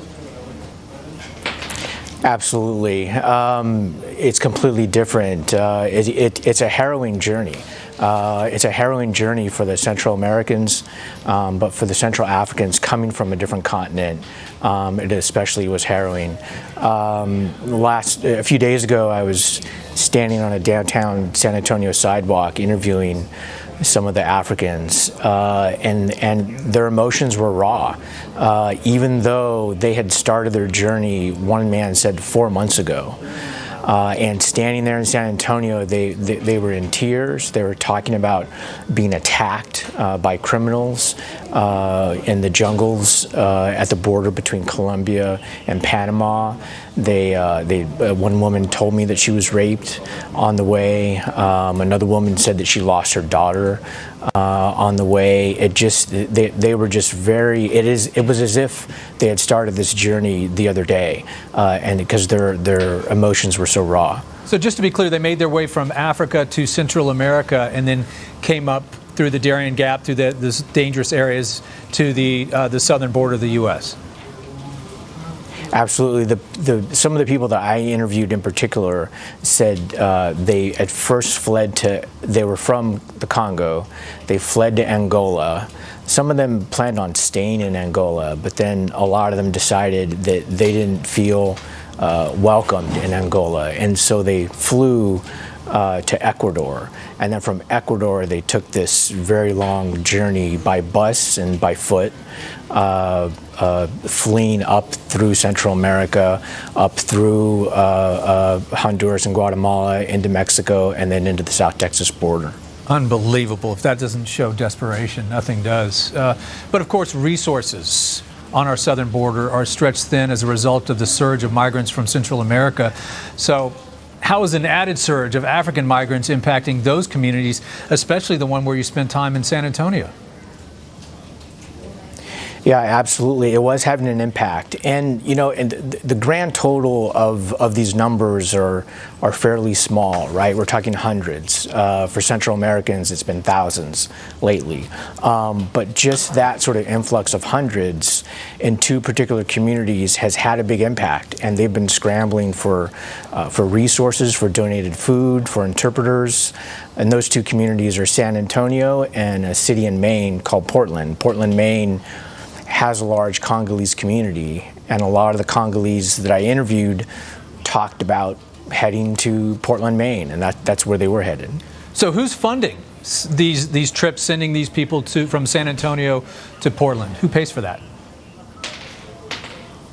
Who pays for the trips from San Antonio to Portland? Yes. A lot of that money is coming from Catholic Charities in San Antonio, which got involved overall in the helping Central American migrants. And Catholic Charities has been there working with the city of San Antonio to provide services, provide transportation. And now that the Africans have come in, they've used some of that money for the Africans as well. So some of that is Catholic Charities buying their bus fare, buying their airfare, and some of that is the city of San Antonio paying for their meals and some of their sort of basic sort of needs. So money's coming from these other places. Is the federal government stepping up in any way to respond to this new African migrant surge? Well, I guess yes and no, right? The Border Patrol is focused on this, and they have spent resources down at the border, getting interpreters, making sure they're processing the Africans. But in a lot of ways, the complaints I heard from local officials in San Antonio and Portland was basically, where's the federal government in this? And we do need help, and we shouldn't have Catholic Charities spending so much money, paying for this, that the federal government should be taking more of a lead. And so that was a complaint that a lot of the local officials were making. It's our national border, and these seem to be valid refugees. I agree. Manny, thanks so much. Sure. Thank you for having me. New migrant surge at the border. This one from Central Africa. You know I'm going to say that again. A new migrant surge at the border. This one from Central Africa. This story is coming out of the New York Times, June the 16th, 2019, and this is how it reads. San Antonio. For months, a migrant services center blocks from the Alamo in downtown San Antonio has been packed with Central American families who have crossed the border in record-breaking numbers. But in recent days, hundreds of migrants from another part of the world have called city officials already busy with one immigrant surge to scramble on a new and unexpected one. Men, women, and children from Central Africa, mostly from the Democratic Republic of Congo and Angola, are showing up at the United States southwest border after embarking on a dangerous, months-long journey. Their arrival at the border at two cities more than 2,100 miles apart, San Antonio and Portland, has surprised and puzzled immigration authorities and overwhelmed local officials and non-profit groups. The surge has prompted Portland to turn its basketball arena into an emergency shelter and depleted assistance fund meant for other groups. Officials in both cities have had to reassure the public that fears of an Ebola outbreak were unfounded, while also pleading for volunteer interpreters who speak French and Portuguese. In San Antonio, the city-run Migrant Resource Center has assisted about 300 African migrants who were apprehended at the border and released by the authorities since June 4th. Those 300 are just a portion of the overall numbers. Since October 2018, more than 700 migrants from Africa have been apprehended at what has become their main point of entry, the Border Patrol Del Rio sector, a largely rural stretch of Texas border that is nearly 200 miles west of San Antonio. Migrants from around the world have been known to cross the southwest border, but the vast majority are those from Guatemala, Honduras, El Salvador, and Mexico. African migrants have shown up at the borders in the past, but only in small numbers, making the sudden arrival of more than 700 all the more surprising to Border Patrol officials. From fiscal year 2007 to 2018, a total of 25 migrants from Congo and Angola were arrested and taken into custody in the Border Patrol's 9 sectors on the southern border, according to agency data. Many come from horrific stories of government-sanctioned violence at home and treacherous conditions on their long journey through South and Central America. It's definitely an anomaly that we have not experienced before, said Raul L. Ortiz, the Border Patrol Chief Patrol Agent for the Del Rio sector. We do not know there are some more in the pipeline. We're going to prepare as if we should expect more. In both San Antonio and Portland, elected officials, volunteers, and non-profit and religious leaders have rallied to assist the African migrants, donating money, serving free food, and operating overnight shelters. But the resources were already being stretched thin, and there were frustration among local officials about the federal government handling of African migrant surge. Many of the Central American asylum seekers apprehended at the border have solidified their travel plans by the time they are released by Border Patrols or Immigration and Custom Enforcement. The migrants arranged to travel by plane or bus to join relatives already living in the United States. But many of the recent African migrants do not have relatives in the country, so they are being released with no travel arrangements, a problem that local officials and non-profit groups are forced to sort out. Some of the Congolese migrants in San Antonio said Border Patrol agents have chosen their destination cities for them or encouraged them to select one of the 2 cities, New York and Portland. A Border Patrol spokesman denied those claims, saying the agency is not directing migrants towards any particular destination. In Portland, the largest city in Maine, with a population of 66,417, about 200 African migrants were sleeping on cots on Friday night in a temporary emergency shelter set up in Portland Expo Center. The city has a large Congolese community and has built a reputation as a place friendly to asylum seekers. Created the government-financed Portland Community Support Fund to provide rental payments to landlords and other forms of assistance for asylum seekers, the only fund of its kind in the country, Portland officials said. The mayor of Portland, Ethan K. Skirmley, said that they welcome African migrants and the donation campaigns from them has been raised more than $20,000 in the first 36 hours. I don't consider it a crisis in the sense that it's going to be detrimental to our city, Mr. Sturming said. We're not building walls. We're not trying to stop people in Maine and Portland in particular. We've been built on the backs of immigrants for 200 years, and this is just the current wave that's arriving. San Antonio officials said that they have sent about 150 of the roughly 300 African migrants in the city to Portland. The others traveled to Chicago, Dallas, Denver, New York City, and cities in Florida, Iowa. Catholic Charities and San Antonio spent about $125,000 on airfare and bus tickets for African migrants in recent days, draining the funding it had planned on using to assist Central American migrants.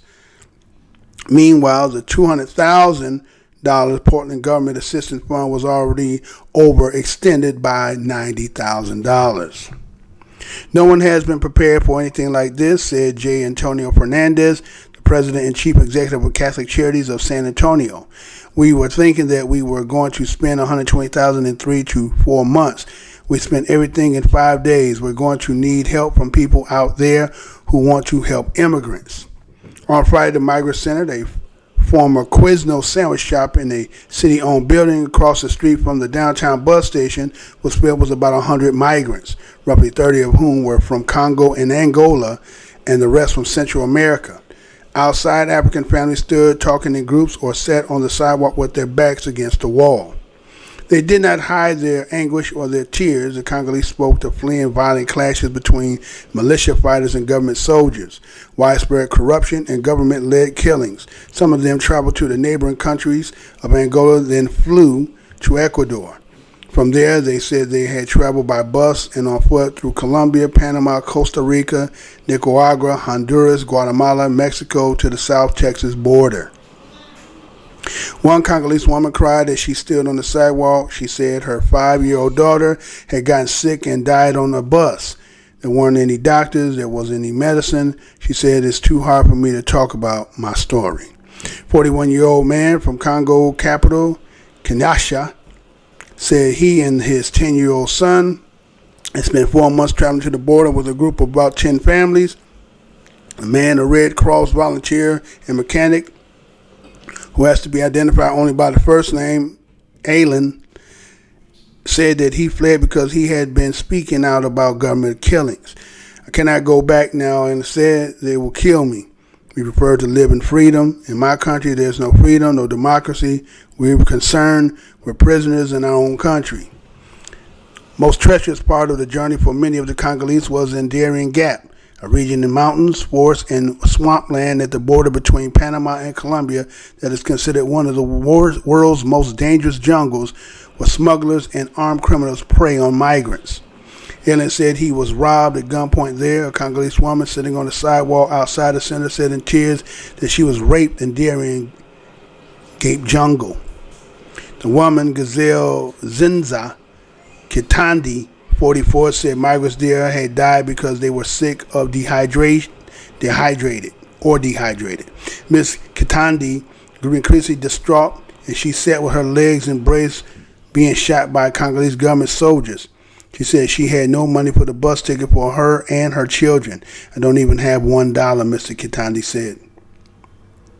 Dr. Colin Brenner, the intern assistant city manager of San Antonio, said the city would figure out a way to get the Africans the services and transportation they needed. The city and not-for-profit groups have already spent more than $600,000 in direct expenditures in recent months on Central American and African migrant assistance. It's not an option for us to say to people newly arrived in the United States that they were not our problem and they are welcome to sleep on a park bench until they find enough money to buy food and a bus ticket for their children. Dr. Bruguera said that's just not who San Antonio is.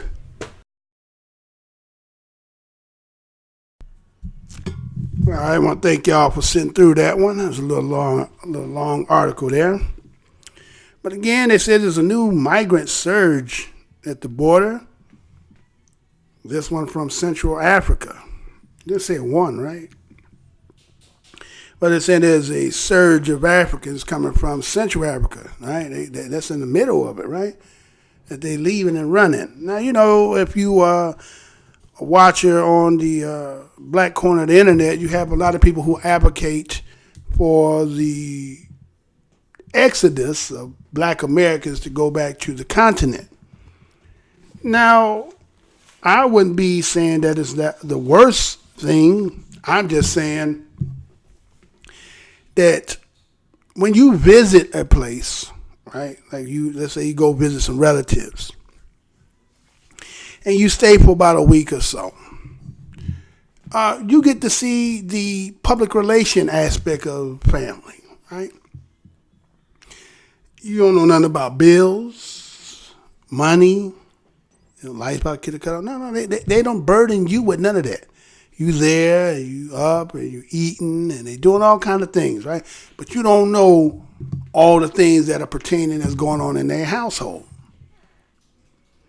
And so as a guest, and as a person who's going to, entertain the guests, I'm going to provide you the best that I can of what I got. Now, when your stay becomes burden, when it's affecting, it changes the relationship, right? Changes the relationship. That you're like, okay, what y'all gonna do now, right? What y'all gonna do now, right? So, the reason why I'm saying it is because here it is. Some people will say when you hear talk about BADOS and ADOS, and they say that they're anti-immigrant. They say, or anti-African immigrants, right? And say that we have a disdain towards Africans, when that's not even the truth. The truth of the matter is that we being here, and again, hospitality, we understand that. We from the South, right? That's where we origin most of our black Americans. We from the South. So we understand about hospitality and, good old hospitality and all that good stuff. But,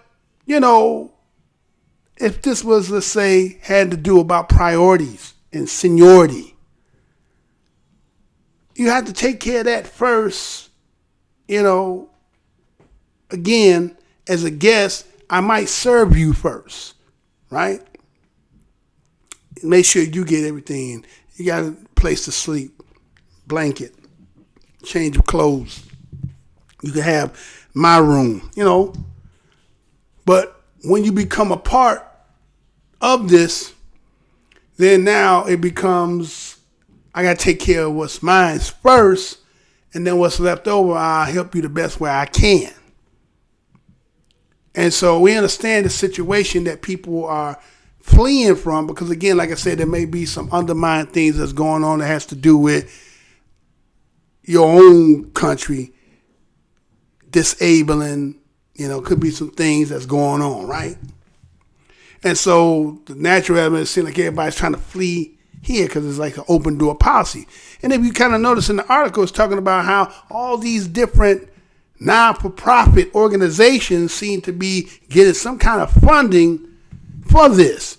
And somehow then when the Africans come, it's like, well, the money's already been depleted. We depleting all the money, using it on you. Right?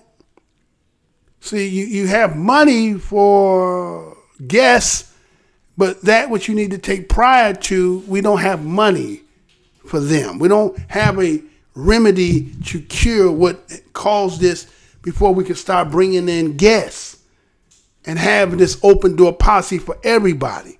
You haven't rectified this situation first. So that's why sometimes it sounds like BADOS and ADOS seem to be anti-migrants or anti-African migrants. That's not what it is. It's just that priorities has to be looked upon, especially when you have not gotten your share and everybody else is getting a share based on, again, we understand, you need and but again, we haven't got our share, and we put in for allowing you to be at a place to flee. And not just the African, we're talking about all immigrants that come from other places. This place becomes a place of refuge, but it was built on the backs of my ancestors and others. And it seemed like the person who knows that and who has kept us in this position seemed to want to help everybody else around the world, because there got to be some benefits in there. It has to be. That allows you to do that is going to create another situation, allow you to get in and do some other thing. It has to be a benefit in that. It can't be just an all give and no take. You get what I'm saying? And so, again, the destabilizing of Africa, as the last, if anybody seen the June 19th show, right? I got that on the screen. That should be 20th, shouldn't it? That should be the 20th, right? So let me change that by that. So, seeing the June 19th show, where at the end you seen the sister that sat there and she told you the history in Africa and how, again, they needed interpreters based on the simple fact of what? A lot of these people speak French and Portuguese language, right? And so, I don't know why I can't change this. Well, here it go. So, they don't have the stability, because, again, it's like if you don't got money, regardless whether you in the continent or you here, you still like the low of low. And so when I hear people try to say, well, black Americans love the white man and don't want to leave, but if, again, data and stats and, again, what we live and what we understand, we ain't got money to pick up and leave like that no damn way. Now, those who got a little bit, they don't want, they want to broadcast and go, well, fine. Show us and set up, and then allow us to come on your setup, and then we be able to do that. But it seems like everybody else can come here and get something, but the people who descended, you rather for them just to get out the way. And so, again, the story, again, the woman losing a child, that's sad. Other people, again, I'm trying to figure out, if you got nothing, how do you get a plane ticket, bus ticket? I mean, you're traveling, but yet you ain't got nothing. I can't understand that. It seems like there's money for that. But here's people here in this country that can't really get, because, I mean, people cry about, well, the blacks, you're all on welfare.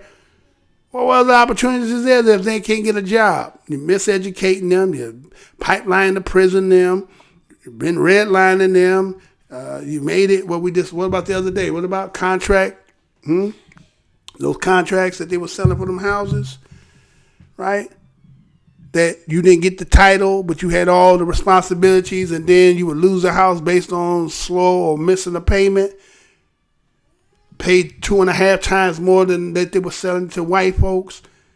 No equity in it for you, right? So you was never able to build up any kind of generational wealth. Now, again, there's some, because, again, I think we have to really look at everything and look at, tracing everything down to those who got some money and who got some in their family. You might find out that a lot of motherfuckers was just motherfuckers who came from people who was in the house. Everybody was field niggas. Why until all the house niggas, they got some benefits from massa and was able to get a startup in business and all that. And then from that, they were talking about they been educated their whole damn time. You had always had a startup kit, right? You might have had the startup kit. Well, what about the one that was a straight field Negroes that came out, had nothing but whatever they had on their back, and was then still struggling all from that time to where we is today? That's why there's sometimes that we have, I don't say we personally have an issue, but when we see this, we be like, that's why the topic now is about reparations, right? That's why that topic is about reparation. But I thought it was something very, before I go into that reparation part, because, again, I'm play something. I thought something was very interesting that one individual had said about in his country. He said he cannot go back now. Remember that was alien, right? They would kill him. He said he preferred to live in freedom, right? See, leaving where you at, see, again, like visiting. Kid come visit grandma and say, I like grandma's house. Grandma got ice cream, candy. She let me do what I want to do. But that's the same person you talking about grandma, but grandma might have been an asshole to her child. Or grandpa. I go just put it up. But right, you understand what I mean by that? You know, grandparents have the opportunity to make up when they fucked up with their children. Had bad relationship but didn't have good, right? So when the kids who don't know grandma and granddad like mom and daddy might have had or mama or daddy had a great relationship with mama and dad, they grandparent. And they did some fuck shit or some shit that didn't do right with them. But when they with the grandkids look at them like, this is the best thing. And that's kind of like what he's saying. He want a place that's some freedom. Now, all he know about freedom here is what he heard. When you come talk to us, it's going to be a whole different story. But they're going to make sure you ain't talking to us. And shows like this being said, what I'm saying is tucked away, hidden in the goddamn corner, so you can't even accidentally find it, right? You be like, what the hell is he talking about, right? Yeah, you talking about you don't want to go back, and when you come in here, you want freedom. You want a country, in his country, there ain't no freedom. There's no democracy. Really? You think that's democracy is here too for everybody? We still fighting, and we've been here going on what they count of 400 years, and we still trying to get democracy. We still trying to get freedom. So all the words sound good, but in application about somebody who actually understands, who again, we know what grandparent like. So you come and visit, and it seemed to be great. But ask the children of the grandparent. They may say something entirely different and paint. Matter of fact, we're going to say not paint. We're going to say disrupt the way how you look at it. And that's why they want to make sure the grandchildren don't come nowhere around the parents. Because they're going to say something entirely different and make you not look at them in the light. See, they got all these organizations. Look, we're good. But there's a benefit somewhere. Somebody benefiting from all this coming. There's, not-for-profit organizations seem to be making money. It's getting close to election time. We don't know how this is going to be, because we understand that in sanctuary cities, they're able to get IDs, which means they always can vote. You understand all this? So, there's a whole lot of shit going on here. But here we is the descendants of that who build it, and we sitting there talking about, can we get some compensation for what our ancestors and what you constantly still been going through even in the modern time. Everybody like, we ain't got no money. We don't know how you're going to pay. And we don't believe we owe you any damn thing, right? Well, let me show you something they talking about that, right? So we're getting at that part of the damn show. So check this out. I'm going to play this in consecutive, and then we're going to come back from that, right? Because that's what it is, right? That's just what it is. Everybody trying to act as if like, this is the land of milk and honey. Until you get there and ask the people who've been living in the land of milk and honey and ask them, is it what they say it is? Might say something entirely different. So yesterday being the 19th, so I'm going to give you a little of this, and then we'll get to the next part, and then we shall come back after that and do what we got to do, right? All right, so let me bring this here, and let's get it.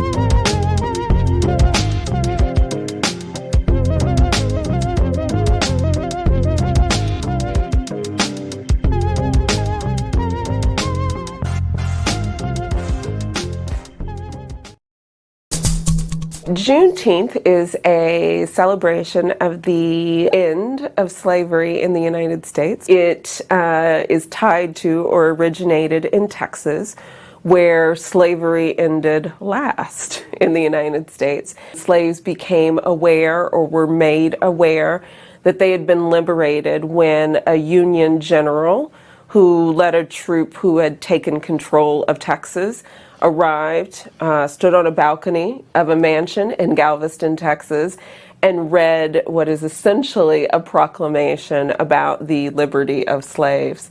The Emancipation Proclamation, signed by Abraham Lincoln, had gone into effect on January 1st, 1863. This Union general was making his announcement on June 19th, 1865. Slave owners across the South, as far east as Georgia, South Carolina, had begun moving slaves towards Texas to try to hold on to their slaves. Hundreds of slaves were forced into Texas, which is one of the many reasons that Texas has one of the largest black populations in the United States today. Being a native Texan, I can tell you that I think there are many, many stories that have been handed down in families about what people did when they learned about emancipation. But I think the combination of the monumental nature of this change and the struggle to even have the liberty to celebrate this change really began to spread the idea of this tradition of celebrating on Juneteenth. And at this point, there are at least 16 states who officially recognize Juneteenth as a holiday.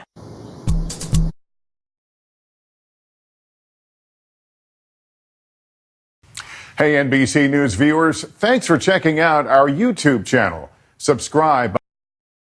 Vice President Joe Biden is facing backlash tonight after what he said.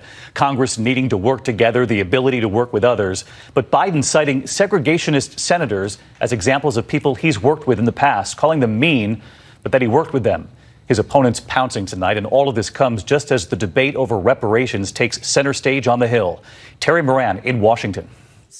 In a packed hearing room, an emotional debate. Should the federal government pay billions of dollars in reparations to African Americans who are descended from slaves as a way to make amends for the atrocity of American slavery?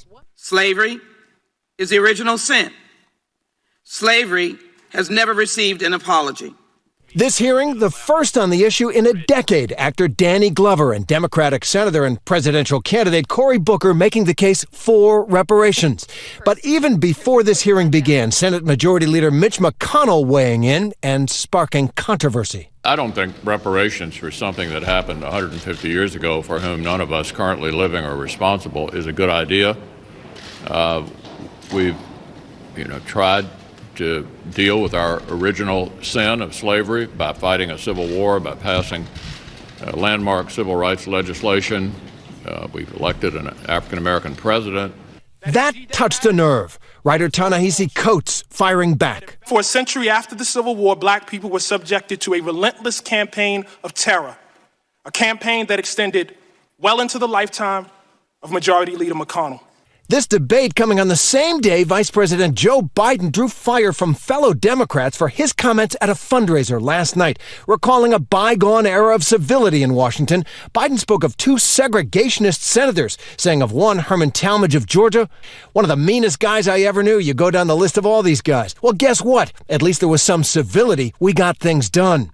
And Biden recalling the white supremacist Senator James O. Eastland of Mississippi. "He never called me boy. He always called me son." Several of Biden's rivals in the campaign stunned by his comments, including Senator Kamala Harris. To coddle the reputations of segregationists, of people who, if they had their way, I would literally not be standing here as a member of the United States Senate, is, I think, it's misinformed and it's wrong. Terry Moran with us live in Washington tonight. And Terry, the Biden campaign now responding to this controversy? That's right, David. Biden campaign advisor Anita Dunn saying he wasn't praising those men. Quote, "The point of the story is that you have to be able to work with people, even if they hold positions repugnant to you, in order to make some progress." David? Terry, thank you. Hi, everyone. George Stephanopoulos here. Thanks for checking out the ABC News YouTube. America has tried reparations before. Here is how it went. You know I'm going to say that again. America has tried reparations before. Here is how it went.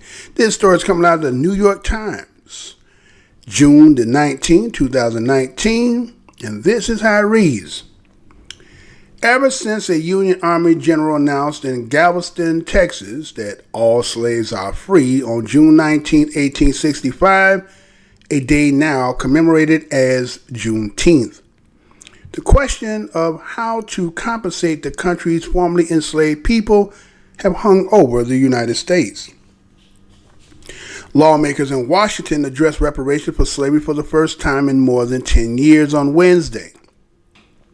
A House Judiciary Subcommittee discussed a bill to create a commission that would make recommendations concerning any form of apology and compensation to descendants of enslaved African Americans. There's no direct template for reparations of that kind, but Americans have received compensation for historical injustice before.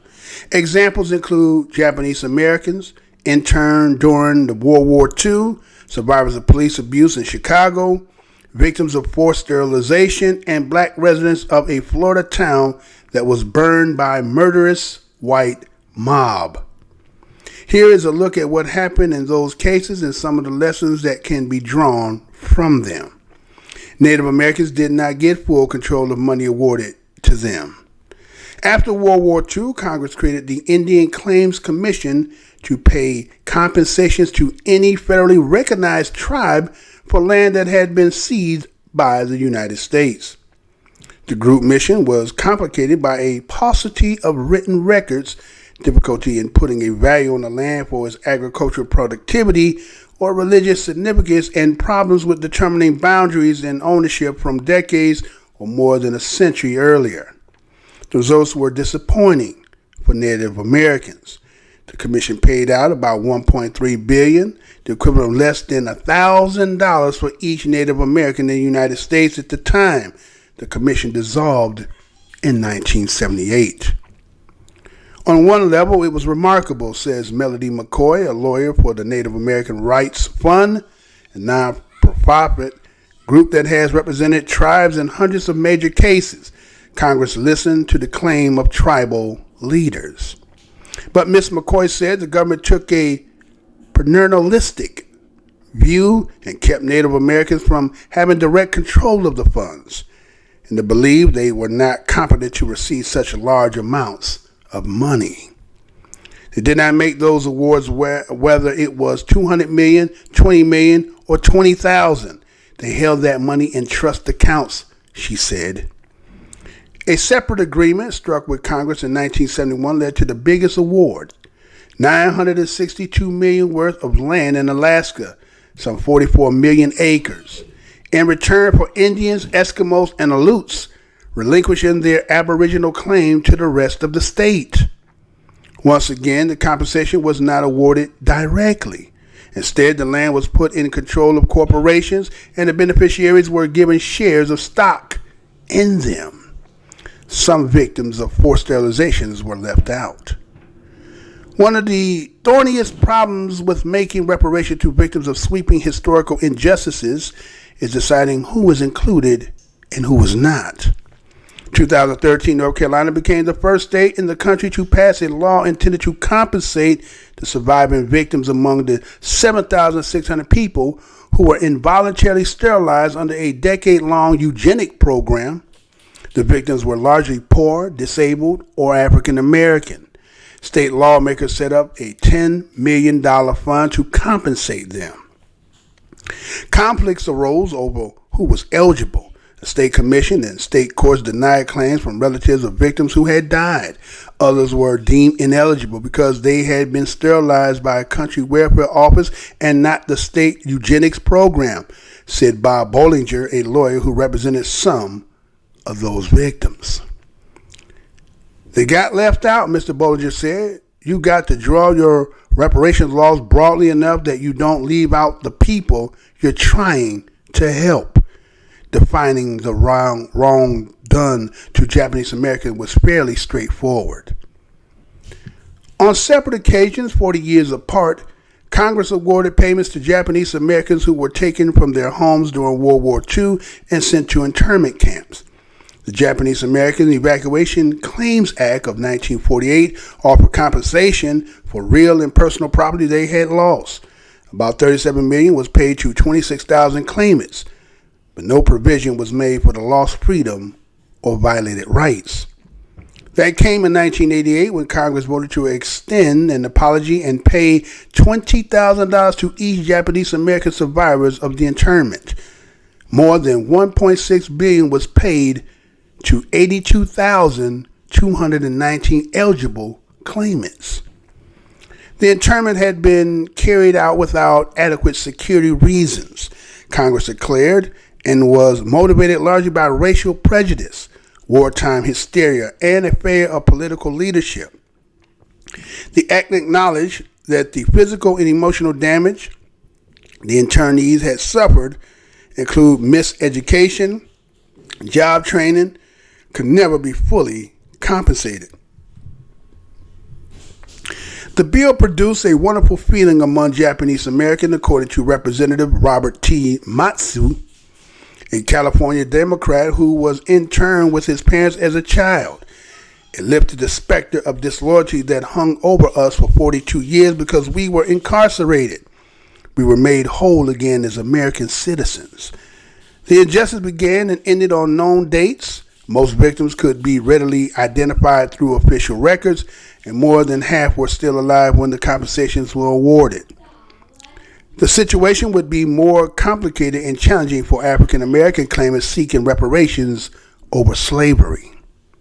Counseling and education was part of making amends for police abuses in Chicago. The men who survived brutal treatment by Chicago police commander and his midnight crew of detectives wanted more than money. As part of a $5.5 million reparation measures enacted by the city in 2015, Chicago agreed to compensate 57 victims, nearly all African American men from the city's south side, who said the police had beaten, shot, suffocated, and psychologically tortured them to obtain confessions. But the city also agreed to finance a torture justice center to provide counseling to scores of victims of the commander, John Burge, and to other supervisors of police brutality. The city supported building a public memorial and agreed to weave lessons about the legacy of nearly 20 years of abuse into the public school curriculum. Students in Chicago now learn about police torture in history class. Reparations have been and always will be more than an apology and a paycheck, said John Mogul, or Joey Mogul, a lawyer who wrote a draft of the reparation ordinance and represented several survivors. We have to consider all the harm people have endured. An apology for a Florida massacre mattered, but the money didn't go far.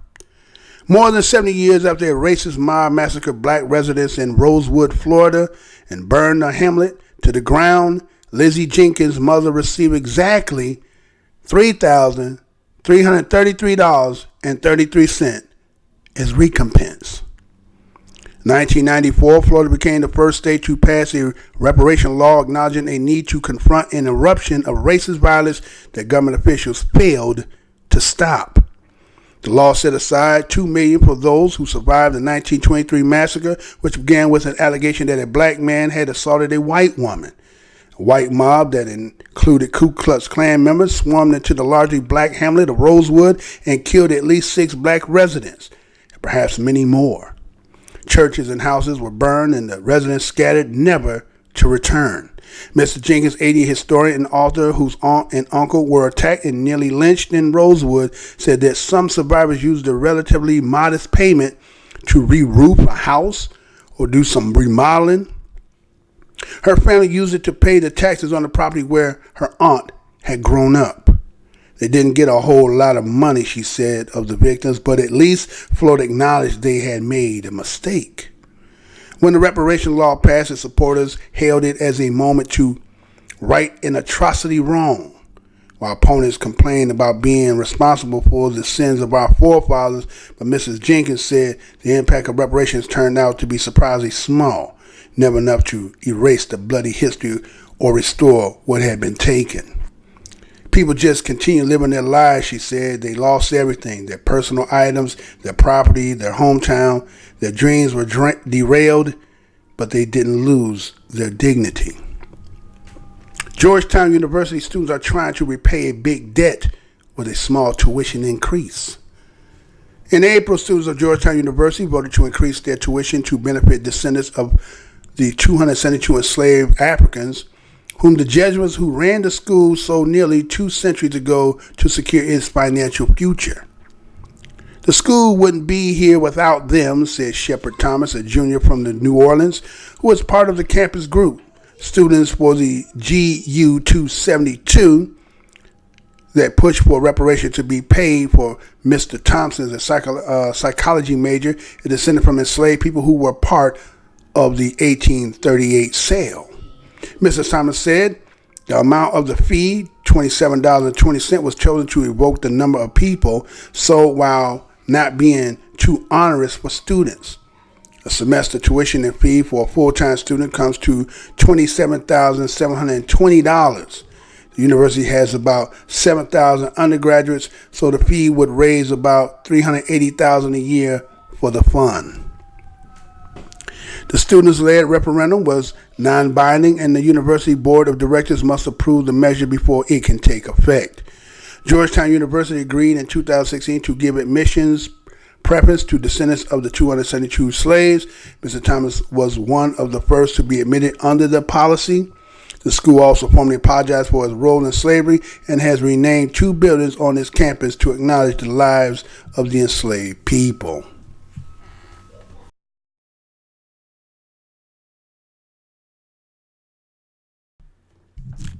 All right, I want to thank you for being patient as I got the article out the way. So, again, start with Juneteenth, right? That happened on June 19th. Again, those are from Texas, getting it to be recognized as a holiday. Basically, when you look at what happened on June 19th, originally the emancipation was, back in '63, right? And that, on this show here, those who are avid watchers of the show, we had already disclosed that history.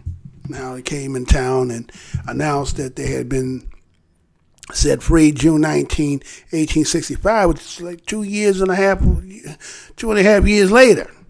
And then you see in the video, the lady was sitting there saying that a lot of people from Georgia and South Carolina were trying to move their slaves over to Texas because they knew they had not been declared, or they didn't know yet, because again, at this time it's Pony Express, right? You don't got a cell phone, right? You ain't got a telephone. I thought they had telegram, right? I thought they could Morse coded, right? I thought they could do that, but I guess, everybody's, dragging their ass as they always do, like I say, gold breaking, right? When it comes to dealing with black Americans, always drag your ass, right? So we see that Juneteenth, for those who attend, they making it to become something to be commemorated and remembered. But again, we're still persistently going through, even though the announcement had been made, but in application of what that entitled has not come to reality.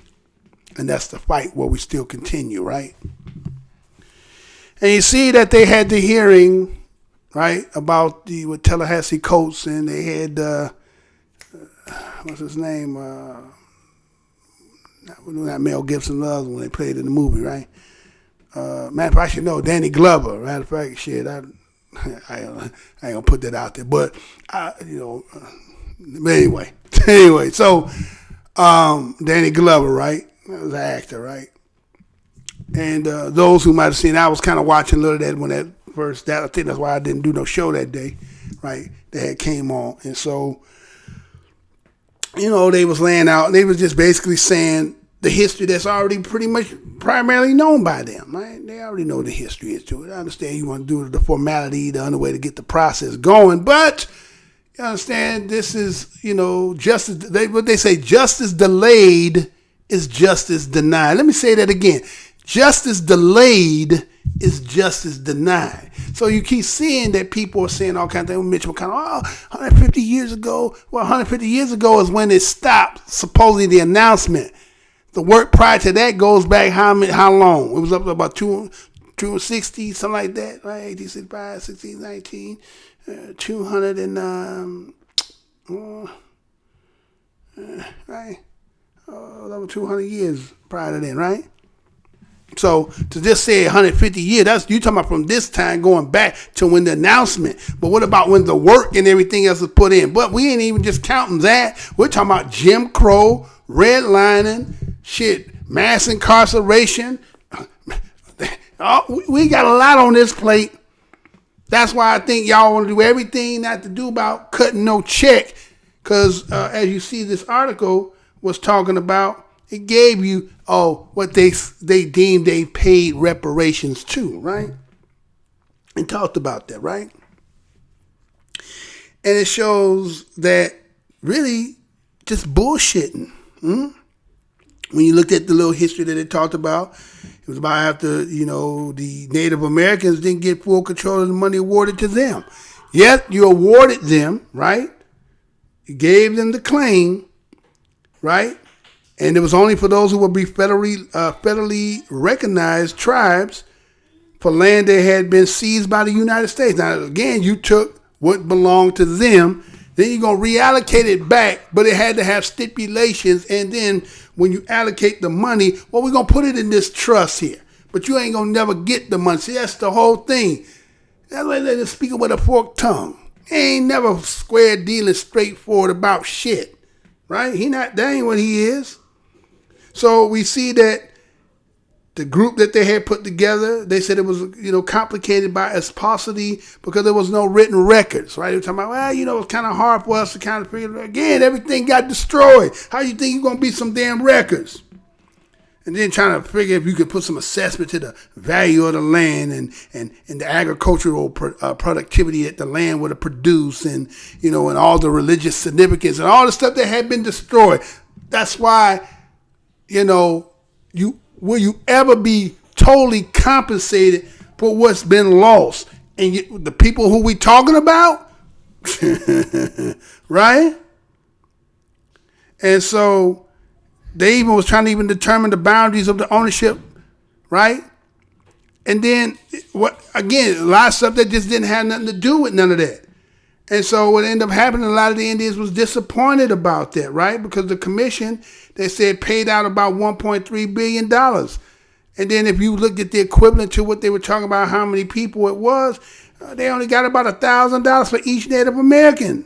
$1,000. And then after they gave that money out, they closed the commission in 1978. Keep this in mind. Keep this in mind. And then they end up having this Native American Right Fund that was created by a non-for-profit group that ended up representing like hundreds of majors of the cases. Congress had listened to the tribal leaders, right? Right? They had listened to them. But for some odd reason, they couldn't get no control of the funds. Because why? They said, well, you guys are just not competent enough to really be dealing with that kind of large sum of money. So if they talking to them like that, how they looking at us? Huh? And said they did not even make those awards $200 million or $20 million or $2,000. Right? They held that money in trust accounts. And the separate agreement stuck with Congress until 1971 led to the biggest award of $962 million worth of land that they gave them. Now look where they gave them land at. In Alaska. 44 million acres in Alaska. But we've been hearing about that pipeline lately, right? Going back a few, right? Then it took... So it was in return for them giving them that, the Indians, the Eskimos, and they said the Aleuts. I think the Aleuts is kind of German, if I'm not mistaken. I think that might be some white folks. But anyway, don't hold me to that. So, but they said in order for them, right, for them to get that allotment that they was giving them, the Aboriginals had to claim the rest of the state. They had to relinquish their claim of the rest of the state. What they allotted them, the 44 million acres, everything else, they couldn't claim that. So the compensation was not awarded directly. Instead, the land was put in the control of corporations. Beneficiaries were given shares of stock in them. That's all they gave them, some stock in the corporation. They didn't get to control it. They didn't really own it. Keep this in mind. And so we see that in North Carolina became the first state in the country to pass a law intended to compensate the surviving victims, about 7,600 people. A lot of people didn't know that they was up there sterilizing our people up there, right? Poor black people were being up there sterilized. So what they did, state lawmakers set up a $10 million fund to compensate them, right? But whenever happened, a conflict arose, right? So what happened was the state commission and the state courts, what they did was all of a sudden, the relatives of the victims of that somehow now were ineligible to be able to get the money. Huh? So they were saying they was deemed ineligible because they had been sterilized by country welfare office and not by state eugenic program. So they had a technicality that they didn't pay them yet. That had happened. They said, well, if your relative didn't get by the eugenics, then you couldn't get the money. Oh, man. Huh?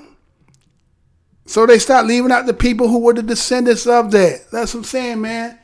I know a lot of people and myself, and I talk about it too. You hear me say ADOS, BADOS, but I ain't no fool. I know this mug only speaks what he say. He don't mean what he say.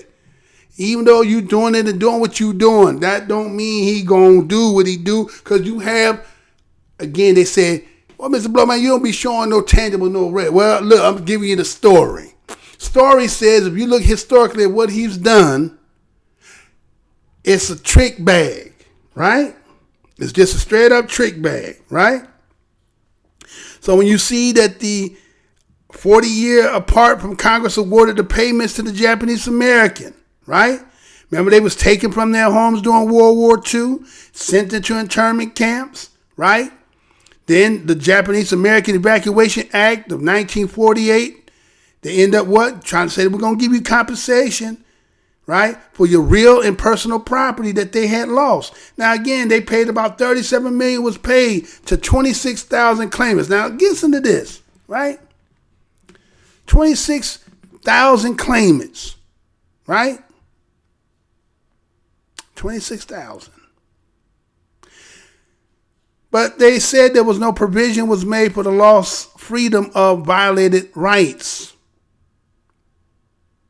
Then it was in 1988, Congress voted to extend an apology, and they paid them $20,000 each to the survivors of the internment camp.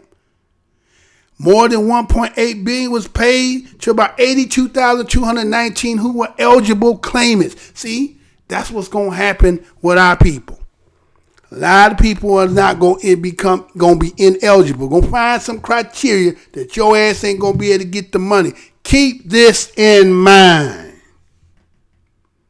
So you see them internment camps. They was without adequate security reasons. And they said that a lot of this was motivated by racial prejudice, wartime hysteria, right? And then they were claiming that was shit. Based on that, we lost out on education, job training. But again, you're not going to really ever be fully compensated. That ain't the job they're here to do. That's just formality to give you some of mine that I'm not that bad. See, look, I'm not that bad. I give you $20,000. Well, you gave $20,000 to determine that you did here, but you know what they didn't pay reparation to? Them 2 damn bombs that you dropped in Hiroshima and Nagasaki. But matter of fact, when you read history, one of them bombs was supposed to go to Germany. Never reached Germany, did it? So they gave 2 to you. Yeah, the other one should have went there. But see, that to go to show you. They got compassion for their own people, even though they didn't agree with what was going on here. But they ain't blow their ass up. But they put the 2 shit on your ass, didn't they? The history tells you exactly what a TI is, right? So you see that the individual, I think his name was Robert T. Matsu, it was a California Democrat who he actually went through it when he was a little kid. But again, the same thing was, we just want to be recognized as American citizens after all that you went through. See? We don't just forget about all that had been happening, the way you treated us and how we acted. You gave us $20,000, everything is cool. See, this is why this reparation becomes, we have to really look at this, right? And so, you know, that happened in Chicago with the John Burge, and they gave $5.5 million reparation, they call it. The thing about 57 victims got split at $5.5 million, and yet all that shit that they went through, shock and suffocate, psychologically torture, made them make confessions, was incarcerated at that time too. Some of that shit was on death row too, right? But again, we paid you, so we're good now, right? We're good now, right? And so some of the things that they said, well, we're going to make sure that the children of Chicago know about torture and the Chicago police. Huh? But that was back in the 80s, right? That was back in the 80s, right? And police, community residents then, now, right? So they talked about also in the article how that, again, everybody know about Rosewood, right? And there was a person named Lizzie Jenkins, the mother who received exactly, now listen how they paid it, $3,033.33. Anybody knowing them 33 what they saying, right? Huh? Right? It said the lawsuit ended up setting aside $2 million for those who survived the 1923 massacre, right? With a white mob that included Ku Klux Klan members came in there. The hamlet of Roseville killed at least 6 black residents. Church burned down the churches, the houses, residents scattered and never to return, right? And all they got was $3,333.33. But we did good with you, right? We're fine with you. Georgetown did the same shit. Oh, what we're gonna do is we had 272 enslaved people. So what the students said, well, what we're gonna do is we're gonna come up with this GU. We're gonna go with the GU 272, and we're gonna, what we're gonna do is we're gonna increase the fees about $27.20, and for every tuition. For the full-time students, so that means that the equivalent would go up to about $27,720. So they're playing with the number 272, right? And that's how they're gonna take that money that's gonna probably accumulate every year about $380,000, and that's gonna be contributed for a fund for like 7,000 from the 7,000 graduates. That'll go accumulate to about $380,000, right? And that's going to be put in the fund for any of those who might be part of the 272 to be able to come there and use that fund to use for to use your education. See, that's why the money in itself is not going to be enough. Let's just keep that shit 100, man. The money itself is not going to be enough. You know why? Because you can't give back the time. You're giving the money, but the time is what you can't take back. See, if you go back to the time when this is taking place and you're able to build without any interruption, you don't know what you may have manifest through your building and using your money to allocate and buy property, and what could have fruition from ancestor why that could have been passed down today, and maybe we're not in this condition. To now just come and throw some money, $20,000 here, $3,333 here. Well, we're gonna put 272. The tuition gonna go to $27,000 a year for the tuition, and we're gonna take that, allocate that money, and put it in the fund. But this is after. Look at all that you've gained. Look how much has been made. Look how much shit that we can't see the connecting of the tentacles of this octopus. To now throw some shit and do this shit, it's never gonna be right. Never gonna be right. Huh? That shit ain't gonna never be right. So it doesn't matter. So what are you talking about? What you want to allocate, put it in education and stuff? Because see, this one here is the biggest one that will ever be done. Right? We're not talking about no little bit of money here. We're looking at, if you say you the most wealthiest, richest that's due to the fact of what we contribute. and what you denied us. So it's not going to be little, and they know this. So the thing is not to deal with it or try to go and do trick bag us or try to get certain of us to be gone and deal with those who don't really understand the long implications of it and the real totality of what this is. Because it's too big. You know, you say when Obama came in, the banks too big to fail. This is too big to pay. It's too big. It ain't just the money. There's a lot of things. There's land. There's all lot of shit. You ain't got Alaska to give us. Right? You ain't got millions of acres of land you're supposed to give to us. You don't got that. There's a lot of stuff. There's a lot of people involved. It ain't just the federal government, it's the state too. Huh? Corporations involved as well too. But see, that's the game, man. That's the way they playing this shit, right? We all supposed to just act like, no, there's just, big and bad day, don't worry about it, it's all good, man. We're gonna make this right, right? We're gonna make it right. You'll never make this right, man. Could never make it right. I'm not sure what that is here. I mean, what is this here? Do I got anything else? I don't think I got nothing else for y'all, yeah? I think I'm going to end it right here, right? Because I think that is what I thought it was. It's too long. Anyway, so that's what it is, y'all. You know how I do, right? And, that's just how it is, man. See, you got to lay that kind of stuff out for people to hear. I gave you some of the stuff in history that they claim that they want to talk about as into reparating. But then you've seen some of the ways that how they dealt with it. It never was in its totality. It never was full. It was never quite, I ain't even going to say quite. It was not square dealing and right.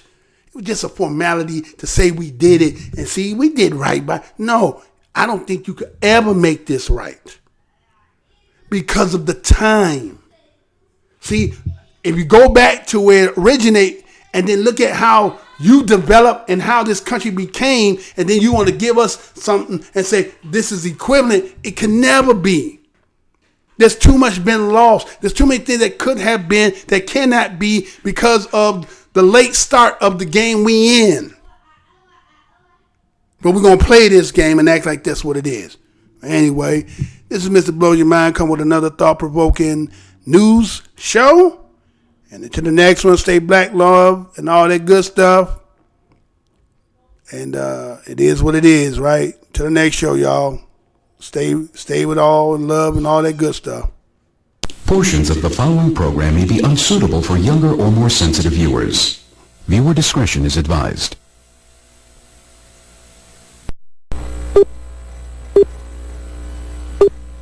Remember, the enemy has only images and illusions, behind which he hides his true motives. Destroy the image, and you will break the enemy.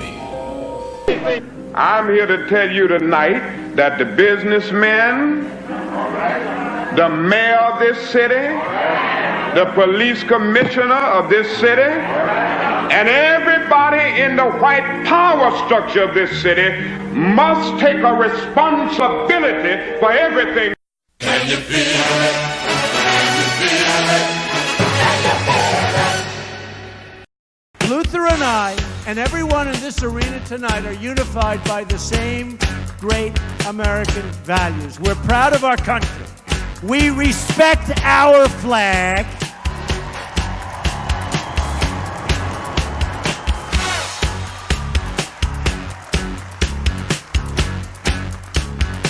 Wouldn't you love to see one of these NFL owners, when somebody disrespects our flag, to say, get that son of off the field right now, out, he's fired. He's fired! Race is when you use your power and influence to subject people into inferiority. Utterances can't be racist. Look around you, man. They own this shit. They own this couch you sitting on, them shoes you got on your feet, this building, this school, this country, you. We're behind enemy lines, dog. So you must first of all remember that this system was not originally designed with black people in mind. Right on, brother.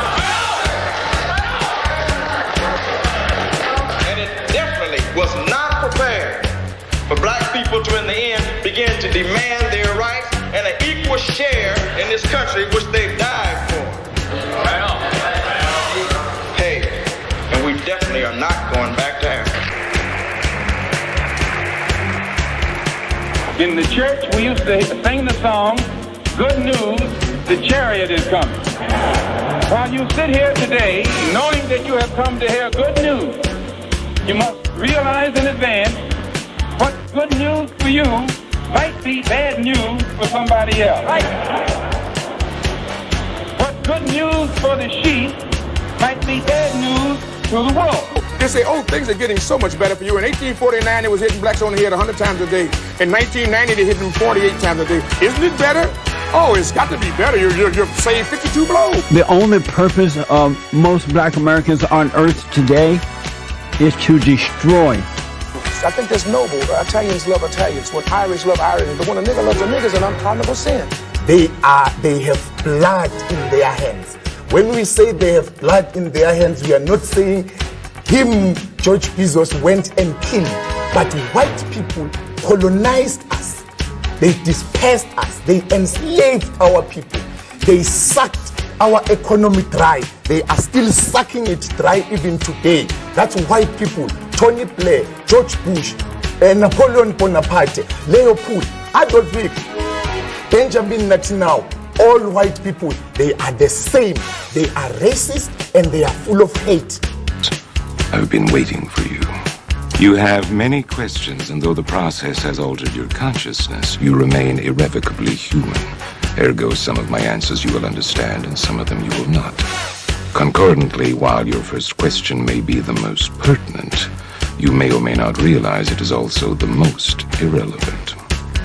Why am I here? Our world is coming crumbling down.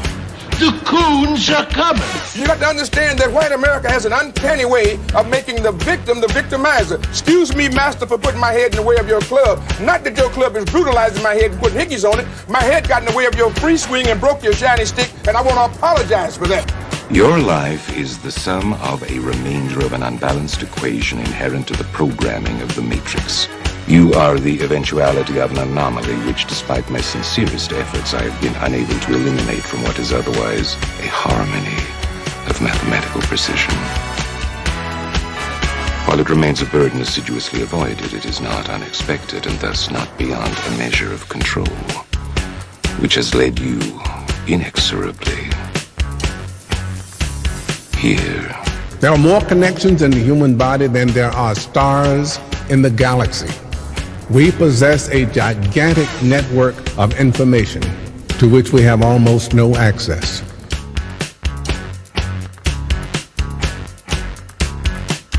Matrix is older than you know. I prefer counting from the emergence of one integral anomaly to the emergence of the next, in which case this is the sixth version. 5 months before me. 3, 4. There are only 2 possible explanations. There were 5 months before me. Either no one told me, or no one knows. Precisely. As you are undoubtedly gathering, the anomaly is systemic, creating fluctuations in even the most simplistic equations. Control me! I'm gonna smash you to fucking kill you! You can't make me do anything like my friend! Choice. The problem is choice. Let us remember that we are not brutalized because we're Baptists. We're not brutalized because we're Methodists. We're not brutalized because we're Muslims. We're not brutalized because we're Catholics. We're brutalized because we are black people in America. Because white people made him to be what he is. They made him to look evil. Because that's their role, to make all of us black people to look evil and to hate ourselves. I can't hate. You're a nigga till you die. If you're a poor nigga, you're a poor nigga. If you're a rich nigga, you're a rich nigga. But you never stop being a nigga. And if you get to be educated, you're just an educated nigga. Well, I'm told every day I'm on air that I'm racist because I call out racism. That is maddening to me, and I'm crying about it because it's crazy. So the Honorable Elijah Muhammad is teaching you and I and trying to tell the white man to get this powder keg out of his house. Let the black man separate from his house. Let the black man have his own house. Let the black man have his own land and his own property. I thought the bitch was white! Damn it! I thought the bitch was white! That's true. I think that white people are so guilty, knowing what they've done to black people, that they feel if the deeds were reversed, they would hate the black man if he had done the same thing to them. So it's actually, it reflects a guilt complex on the part of whites when they ask us, do we hate them? And if you notice, Uncle Sam has formed a habit of going all over the world. He calls it the ugly American or the American image. He thinks that everybody hates him because it's a guilt complex. And if you think that if you are worried about Europeans hating you and they're your allies and your cousins, well, naturally it would follow for you to think that Negroes in this country would hate you, especially in light of what has been done to black people in this country by white people.